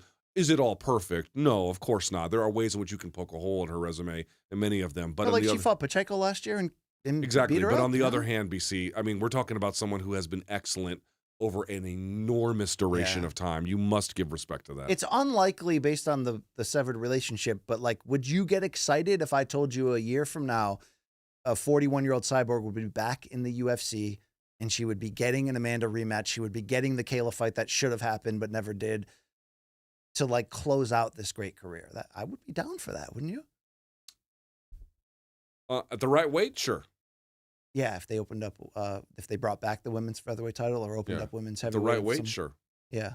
All right. Interesting stuff there. Those are our 5 topics for this week. But before we pick out the kernels in my, I hate when you say that, BC. Yeah, I do hate when you say that. We have an opportunity for the fans to speak to us directly through the prism of social media on Sunday nights at on Instagram, at Morning Kombat is the handle. We put out a call to action for your DMs and you respond with a question. This is called DMs from the Diggities. Honk, honk, honk. As the donkey comes to full climax, our first question comes to us from at VSanchez_88. I don't know if he's clean, Luke, or dirty, but how would you grade the overall quality of fights for 2025? I'm assuming he's talking about MMA/UFC. Is it better or worse than 2024? This is a question for Long Island. Long Island, you're the one who does all the. I mean, because we talk about the pay-per-views, but when we say quality, is he talking about the matchmaking or the skill quality? I think maybe a little bit of both. What do you think, Long Island? Did it all work in 25 relative to 24? I can't, like, I don't have them side by side right now, but I feel like top of my head, they were roughly the same. I'm naturally going to go with the more previous year because I feel like we've just been getting worse and worse as years go on. So I'll say. And 24 had UFC 300, which was I'll say 24 was better, but I'd have to see them side by side. But this wasn't a horrible year. Like, no, I feel like we complained a lot more I did a lot more in 23 and 24 than I did. But in 25. I think he's mostly right. Like, they're actually not too different. So, for example, I did a ranking the pay-per-views with Boner. With Mark Bond. Well, I didn't realize this until we had done the whole exercise. Both for 24 and for 25, our lowest rated fight, or pay-per-view anyway, of each year was the year or the event where they had DDP versus Strickland in 24 and 25. Yes. So, like, as much as things change, they stay the same. Yeah, that's all kind of the same right there. But thank you, Sanchez, for that question. Let's go to the next one. from @Flannels and Jits, a jiu-jitsu roller himself. What are 5 things for MMA and boxing you would like to see in 2025? In 2026, I'm sure for our year-ending episodes, we're going to cover a lot of this, so 5 would be a lot. But could I get 1 for each sport? For you Say it one more time. What's Sure. one thing that you would hope you would like to see in 26 in each sport? Someone asked me this question previously, and I for MMA, dude, I'll be honest, they're getting rid of pay-per-view and they're putting start times back at 9 p.m. Those are 2 huge things. I just don't think I can complain too much. Yes. I mean, individual things you can complain about. I'll say this. For MMA, here's what I want to see.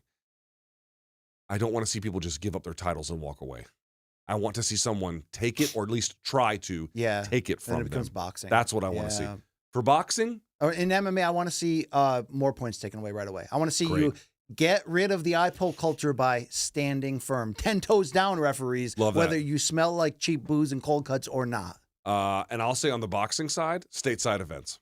Big stateside. Stateside events. Teo versus Shakur, Madison Square Garden, January 31st. Fired up right And by the way, Canelo saying he's not going to fight Cinco de Mayo this year, which is a big... He wants Crawford in the fall. He wants Crawford in the fall, which I hate, but, we need to see big stateside events, and that's been missing, for sure. Yeah, I don't even know what to say about Zuffa Boxing because we don't really know what we're getting. We don't know who's going to be fighting January 23rd. That 23rd card, they apparently, it's not been 100% confirmed, but the initial reports that it's going to be in the fucking Apex. Who is asking for boxing in the Apex? I don't know that there's been boxing fans clamoring for that. No, but I don't know. I don't even know who's going to be fighting. I don't know where it's That's going the to other be. part. They haven't even announced But any names. I hope we get what Dana's teasing a lot, that Tuesday night fights USA type of feel, that Friday night fights ESPN type of feel. Give us, if it's going to be a prospect type of builder factory, give us bangers. Give us fun stuff. I want to see a lot of changes in boxing next year, Luke.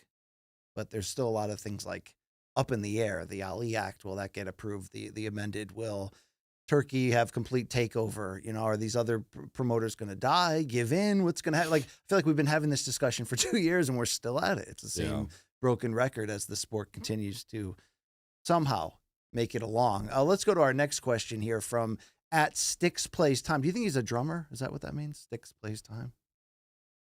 Yeah, probably. I always took this as lacrosse. Sticks, isn't that how you spell the lacrosse? I don't know. That's more of like a rich white kid. Lacrosse is Welcome to a Long Islander. I'm all about it. Unless the Native Americans play it, lacrosse is a whack sport. What is your favorite, quote, I was there moment in combat sports? You already know mine, Luke. Out of Sonia Gastelum. Yeah, I was there for Kimbo Slice Dada 5000. That's pretty wild. I was there right? for that. I was in there. All right, so arena. I was there at UFC 236 in Atlanta, and that will always be my go. Even though I was at UFC 205, UFC 217, the two Garden Bangers, and I was at 229, and Habib's manager got arrested on my laptop. Yeah. I was at Cyborg Amanda in LA. It was a co-main, and you were there for that?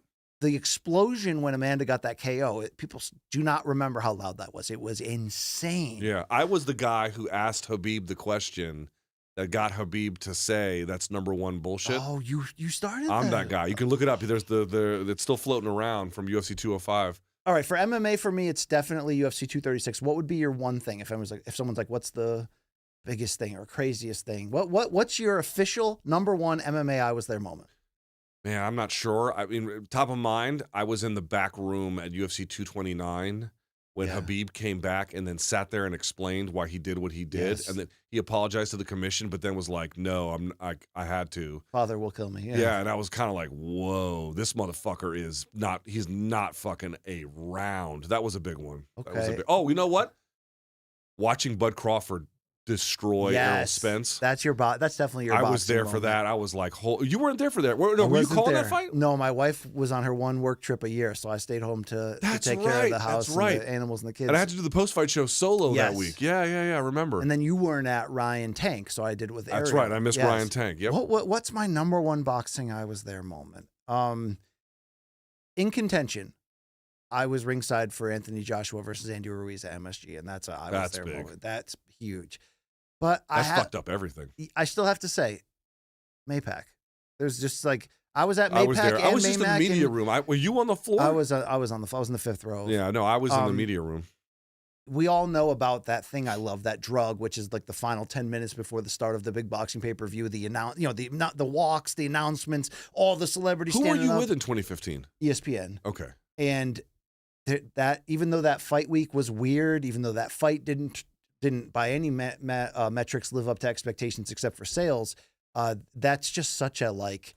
In that moment, as they're about to touch gloves, and you're like, this is among the biggest fights of all time, something that we've built for 5.5 years to get here, and I'm right here, and there's LL Cool J, Tom Brady, every famous person of all time, Magic Johnson, Denzel, and it's like, holy shit, Yeah, I remember when 50 Cent and Jake Gyllenhaal came into the media room and sat down with Craig Carton.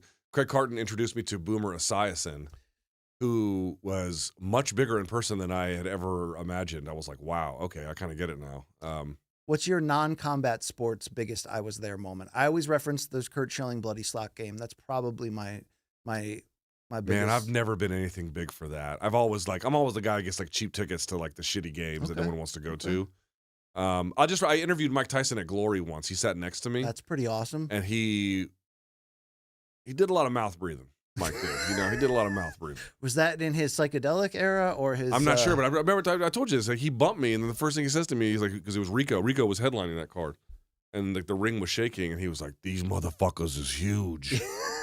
Do we have any more okay. from the people here, Long Island? All right, from John _Winklefred. What is your favorite Christmas movie? Can I say something about this? Yes. Are you a Disney Plus subscriber? I was, not anymore. So I still am, and they have a section like holiday movies. Mm-hmm. That's everything you can imagine, like the Santa Claus and all this bullshit. They have included in that portfolio Die Hard. Wow. Which, love Die Hard, not a Christmas movie, suck the backside of my balls. You just want to watch an action movie, which is fine. It's a great movie. It's a great movie. Like, just watch it on Christmas. Yeah. But it's not really about fucking Yuletide caroling, fuckos. I get that. We've talked about this before, so I'll say it again what my favorite one is. And part of me officially making it my favorite is because I harass my other family members and force them into a once-a-year watching, and they get so mad at me. It was the made-for-TV Holiday in Handcuffs starring AC Slater and Sabrina the Teenage Witch. You know this movie. You know that where she kidnaps AC Slater and makes it be her boyfriend at the Yeah, I'm glad you're leaving the show. Okay. I stand by that Christmas flick. I stand by it, all right? What was the one where like you'll shoot your eye out? That's Christmas Story. That was going to be mine. Yeah. People hate that. I love that movie. The reason why people hate it is because when we would watch it once a year as a kid, it was the greatest thing ever. And then when it went on 24-hour airing cycles on TNT and TBS, you're like, I cannot watch this for the 3,000th Family tradition, when we put up the tree every year, we watch Elf. Elf is probably the number one hit in my house. If there's no kids in the room, the answer is Bad Santa. I don't know. I don't care what anybody I've heard you says. say that It's before. Bad Yeah, Santa. I've still never Billy seen Bob that. Thornton. What? What? You've never fried a turkey? What? What? You've never put ceviche on a steak with green sauce? What? Chimichurri, not ceviche. Oh, sorry. Yeah. What? Mango is not a cucumber? Wait, what? You have the palate of a toddler. It's That's not true. embarrassing. That's not true. Have you seen Bad Santa? Not only have I seen it, Luke, I have Badder Santa, which is the NC-17 version on DVD. wow. Okay, all right. Okay. All right. He's like, not only have I seen it, I have vast stores of pornography in my house. Okay. Long Island Luke, what is your number one bullshit go-to Christmas movie? Number one. It's A Christmas Story, and it's for all the reasons you listed why people hate it, of it being 24/7. There's nothing better than being like drunk on the 23rd, technically the 24th or something. It's like 2 a.m. and you're like, I know what's on. I'll go to TBS right now. And you watch. Shout out to the Arnold Schwarzenegger Sinbad Christmas movie. Worst movie ever. No, I like that one, and I stand by that one. Also, I made Tukey watch it. Do you know what she said when it was over? She goes, I didn't like this movie. my kids walked out halfway through. When And I tried said, to make them why? watch She it. goes, this is exactly what she says. She goes, and she's right. It's not about Christmas. That's what she said. She's right. It's not. It's not about Christmas. And I have to say, I always thought I hated the Tim Allen series, the Santa Claus. Yeah. And my wife loves that series and got my kids into it. And after watching each one 10 times each, all right, I kind of stand by that one. There is the one called Klaus. That is the Netflix animated movie that won an Academy Award. It's really good. I like Okay. that one. I also want to say this. Santa Claus, Kurt Russell's Christmas Chronicles. That's, dude. Not too shabby. Okay. When I saw that last year for the first time, I remember saying that's the first Christmas movie in decades that like besides Elf that like raised the bar. Yeah. Where you're like, I couldn't believe it. You're right. That's a very. I didn't know the name of it. I forgot that I'd seen yeah. that. And just a couple of them, or maybe 3 of them. I'm not sure. Sitting in row 8. I showed Tukey, by the way. I showed her. And then we skipped the scene where Artax falls into the mud. Yeah. But I showed Tukey Never-Ending Story. She rite of passage. Loved it. Yeah. Again, she didn't see Artax die, but yeah, that's the horse. Don't show her the opening scene of Bambi. I've not done that. Why? Did someone get shot in the opening scene of Bambi? Yeah. Are you kidding? I thought it was the ending. I thought it was like the mom in the beginning. It's I haven't seen. traumatizing. Honestly, if someone said when was the last time you saw Bambi, I'm 40 years. I don't know. Okay. I can't remember. Okay. You should definitely try chimichanga on a steak. Let me tell you that much, Chimichanga is a fried enchilada, is it not? I have no idea. I'm only married to a South American. I'm not actually. You don't have to eat bad food. You can eat good food. I do. My wife has upgraded my palate over the last 19 years of marriage on a very, very aggressive. She has the patience of Job, which I appreciate. Yes. But there's room for growth. Let's put it that way. All right, that's it, right? That's all we there's get. One more from FMC Built. Kind of a cringe question, I suppose, but any resolutions or goals for 2026? Jesus.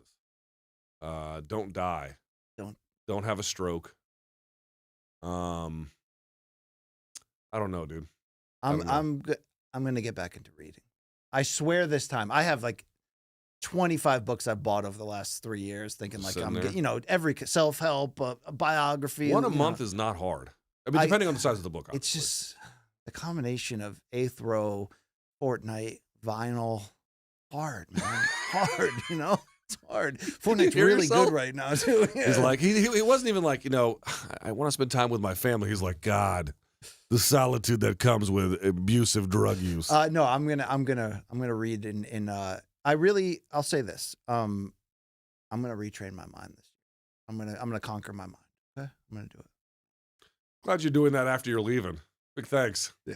Could have used that while you were here. Those were the DMs from our fantastic viewers and listeners there. Let's also go to the final segment where I scour the globe on Sundays, for the good, the bad, the ugly, and the internet and the world of combat sports and beyond. This one's called, Have You Seen This Shit?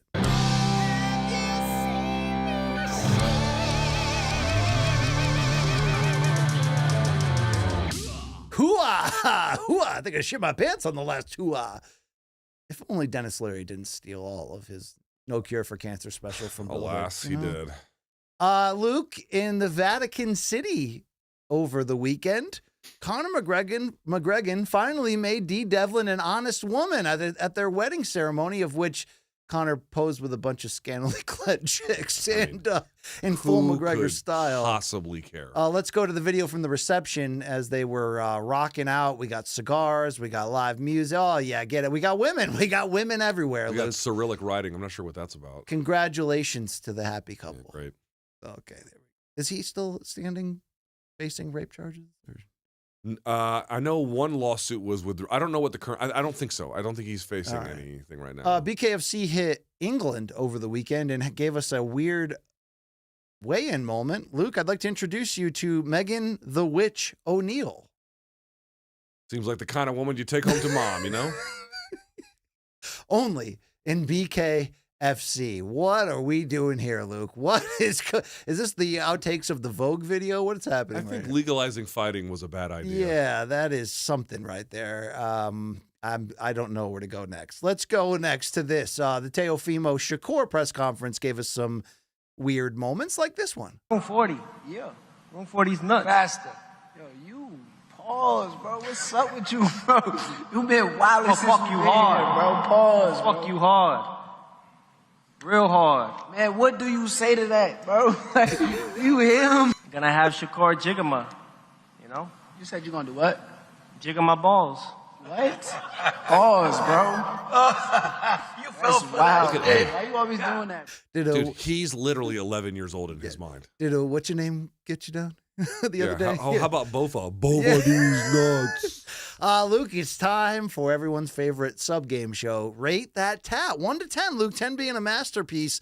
Don't call him Tekashi. 6'9" showed off his new lion face tat. What are we doing? I don't be lying. Can we get a rating? Rate that tat, Luke. I mean, it's not a terrible tattoo, but It's just surrounded by terrible tattoos. I mean, I was 6. I don't know. I mean, All I don't right, even we'll know go what 6. we're That doing. sets the bar. Let's move on. Bantamweight breakout star Peyton Talbot added to his tats, Luke. I love his tattoos.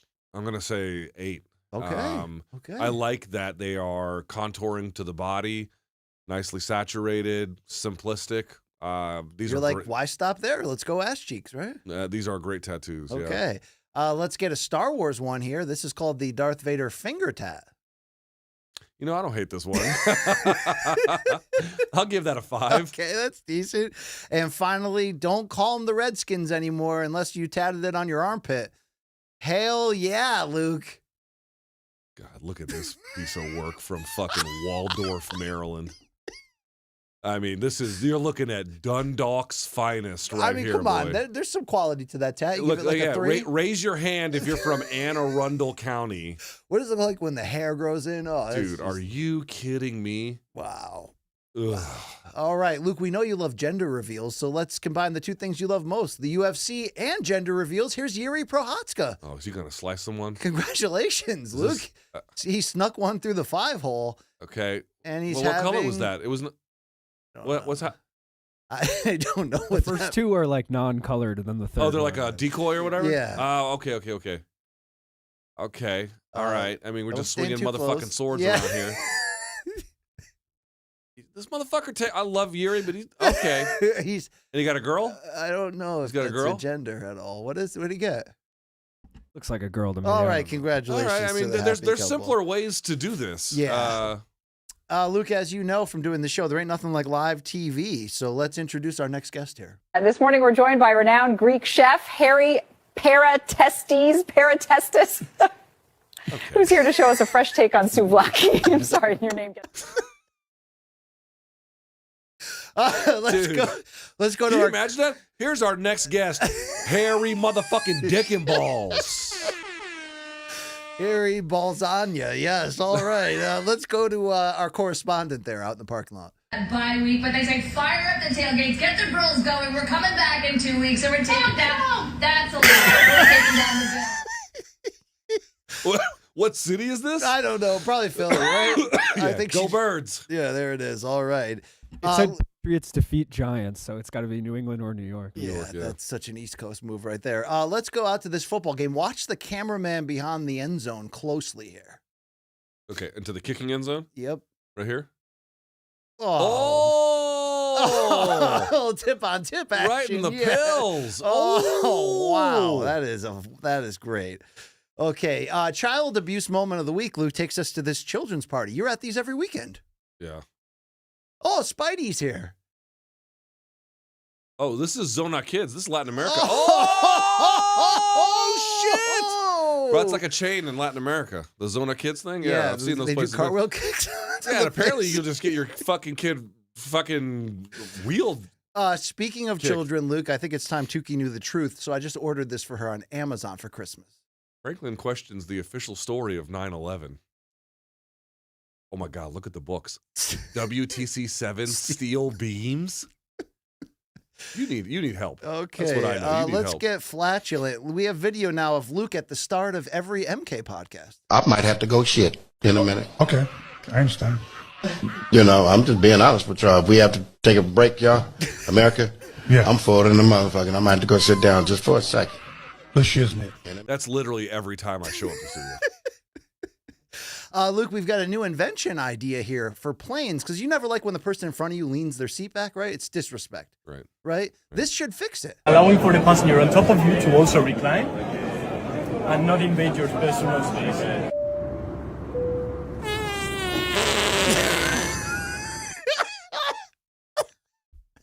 There is one drawback to that idea, as you saw there. It's not so great. All right, let's read. You love when businesses are honest. Like, gotta go cash a check, be out 5 minutes, be back. Yeah. Let's check out this business. Got to respect the honesty here. Yeah. It says, back in 10 minutes, diarrhea. Did I tell you what Tukey did yesterday? Diarrhea?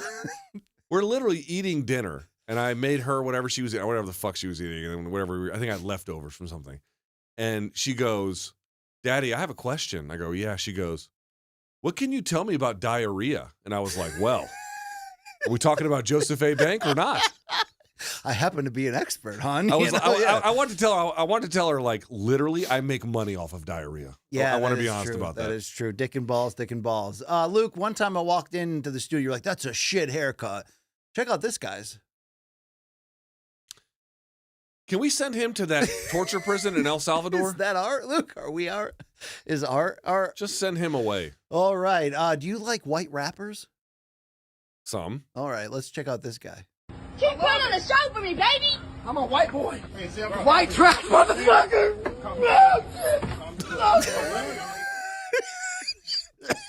He's got bars. You got to give him. I don't know if he's a rapper or if he's just a racist who got hit with an electrical charge before he could drop slurs.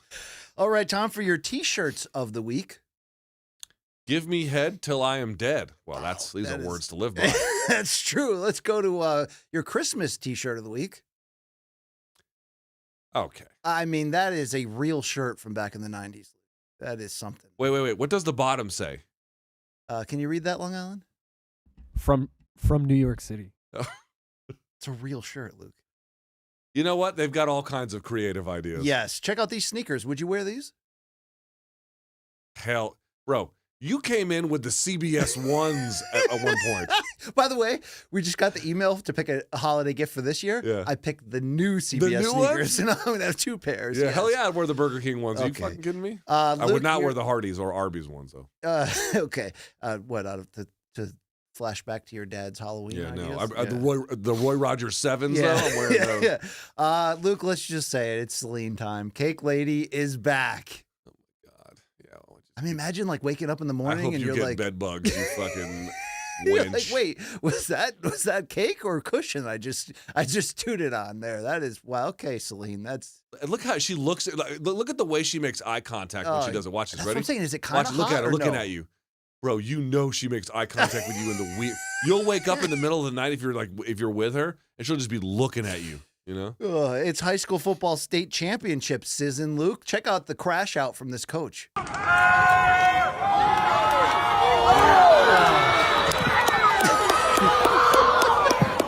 Don't throw it to stone hands.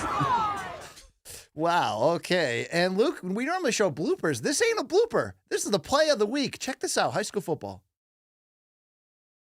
Oh! And Michael Vick, though. Remember Vick in that Yeah. Vikings overtime game? Yeah. Check this out. One hand. That is crazy. And then they crash into each other. Dude, you know what used to blow my mind about Michael Vick? Tell me if I'm wrong. And this is true when he was even at Virginia Tech. He would just take the ball, and it would look like his arm would barely move. Yes. And the ball would fly 75 fucking yards. Yes. At the speed of sound. It was insane, the arm strength that he had. I think we're something like 9-10 days out from Christmas, Luke. So let's play a new game. Guess the gift.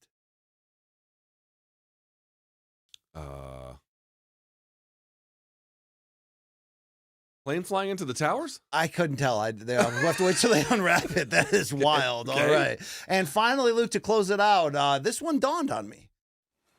Hey man, how you doing? Oh, what's up, bro? Dude, you know what just dawned on me? What? That's all the shit we can handle this Can week. we just I hope you saw set it. fire to their Yeah, property, that's please? it, That'd be a that's thing it. that I would enjoy You doing. can reach out to our program at morningkombat@gmail.com.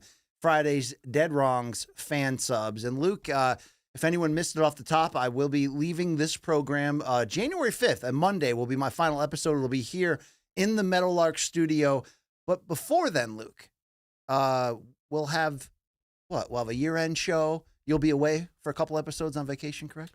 Yeah, I'm going to go to Colombia for my first. I've been Wonderful. to Colombia for many years, but I've never been during the winter. So we're going to go. It's my wife's first Christmas in Colombia in 25 years. That's a beautiful thing. Yeah, So I hope so you guys it's have a great time. So, So we may yeah. have. Are we going to pre-tape? We may have. Now, hold on. Let me say something. I asked BC and the folks at the show about going on vacation in Colombia long before we knew BC was leaving. I realized that it is inopportune. So we're going to make the best of it. I will do some shows while I'm there. But yes. We'll make the best of it. But Monday, January 5th, the final time of this MK incredible award-winning duo. Sorry to share that, of course, but thank you And so again, much. MK will roll on. And you're going to have questions. What's it going to be like? Blah, blah, blah. So, by the way, same time. It's still going to be 11 a.m. on Mondays and 11 a.m. on Fridays. Long Island Luke's still here. Long Island Luke's going to be here. Details to come. Familiar faces that you've probably seen before are going to be in rotation here. So stay tuned. And Luke, it's not goodbye forever. It's goodbye for right now. Who knows what the future's going to bring? Listen, I was talking to Snyder about this, which is after the White House card, what we could do, because it's a Sunday night, you could come to my house. And you could be like a guest appearance. That is interesting. Little MK in DC. I don't hate that idea. Okay, not the worst thing in the world. You can subscribe this fantastic program. Follow us on our extended social channels, YouTube channels, all that good stuff. Long Island Luke Nocita of the Main Card Minute. We talked up that great Oscar Willis Okamoto episode. What's on the horizon this week for both Prop Quiz and the Main Card Minute? Nothing really in the Main Card Minute. I'm going to do a watch along for Jake Paul, Anthony Joshua, just because there's no other combat sports this weekend. New Prop Quiz Friday. It's already recorded. I don't want to reveal who the guests are yet. We'll do that on Friday. Are they first time? Any first timers? One of them is a first timer. One of them is a repeater. John Morgan? I just got the email for the Paul versus Joshua on-air talent. You want to hear? Yes. Kate Scott's going to host a desk, and at that desk will be Lennox Lewis, Lennox, Layla Ali, and then all the smokes Andre Ward, which is great. Ringside team is going to be your buddy, my buddy too, Mauro Ranallo. Love Mauro. David Hay is going to be there with Christina Poncher. Okay. Sean Wheelock will serve as the rules and scoring expert. Sibley Scholes, I think I'm pronouncing her name right, will serve as a reporter. And then Ariel Helwani as the ringside reporter. The night will be emceed by Cody Big Mo Momarts. Who is that? That's that tall 6'8" guy. He used to play college football. He does a lot of UK shows. Yeah, he's pretty good. Also, they're going to do a live extra broadcast with Cody Erdman and Christina Poncher. Okay. Also, I don't know if you saw this. MVP is doing a real world style house. They have a house, yeah. That Big Mo, Dan Canobio, some ring girls, some influencers are all going to be a part of them. Not sure what that's going to look like or when it's going to air. Listen, if they get in there and they don't make pornography, then what are we doing here? What are we doing? But yes, so Friday show, we'll be back remote. We'll set the stage for that night's Anthony Joshua versus Jake Paul fight, which is going to be interesting. So we'll see what's going on for that. And morningkombat.shop. Not only do you get the December exclusives, the Masters of the Universe stuff, with BC on the outs here. January 5th, my final episode. All BC clothes and posters, 50% off at morningkombat.shop until January 1st at 12 noon Eastern. I might extend that till January 5th since that's your last show, but either way. Extend it to the 6th, right? So people can, be outfitted. Jan 6 special, yeah, it's a Jan 6 sale. It is the BC Goodbye sale, so your last chance to get BC-related merch and to support our program. All proceeds going to BCLT and the LIL. More to come as we get closer to my final episode on, I'm sure, tributes, what this era has meant for both of us in the show. And you guys, it's all for you. I mean, okay, it's paying our salaries. It's part of our careers, but we don't make it to nearly 7 years without this incredible fan base that we probably never deserved. Also, we didn't mention at the top of the show, you're not to interrupt about the fan base, but also Brian Daly. Yes. Brian Daly, who was a champion of, and still is, and remains a champion of this program, and will remain a champion in the next version of it, has been, amazing. Has been amazing. A believer. Yeah. A believer. A believer. And the idea that this show will still go on to make great content, keep that community together, it means a lot to me as well. So thank you so much for dealing with this unscheduled news, and thank you for watching today's program. It's been fantastic to be with you. Shout out to Ken and Nadir. We got a lot of love for those fellas as well. I can't see them through the bong smoke, but I hear that they're here. Yes, and shout out to Matt Snyder, the guy who's had our back since day one of this 100%. Show. For LT and Long Island Luke Nocita, it's your boy BC. We out. Take care of yourselves. Have a great week.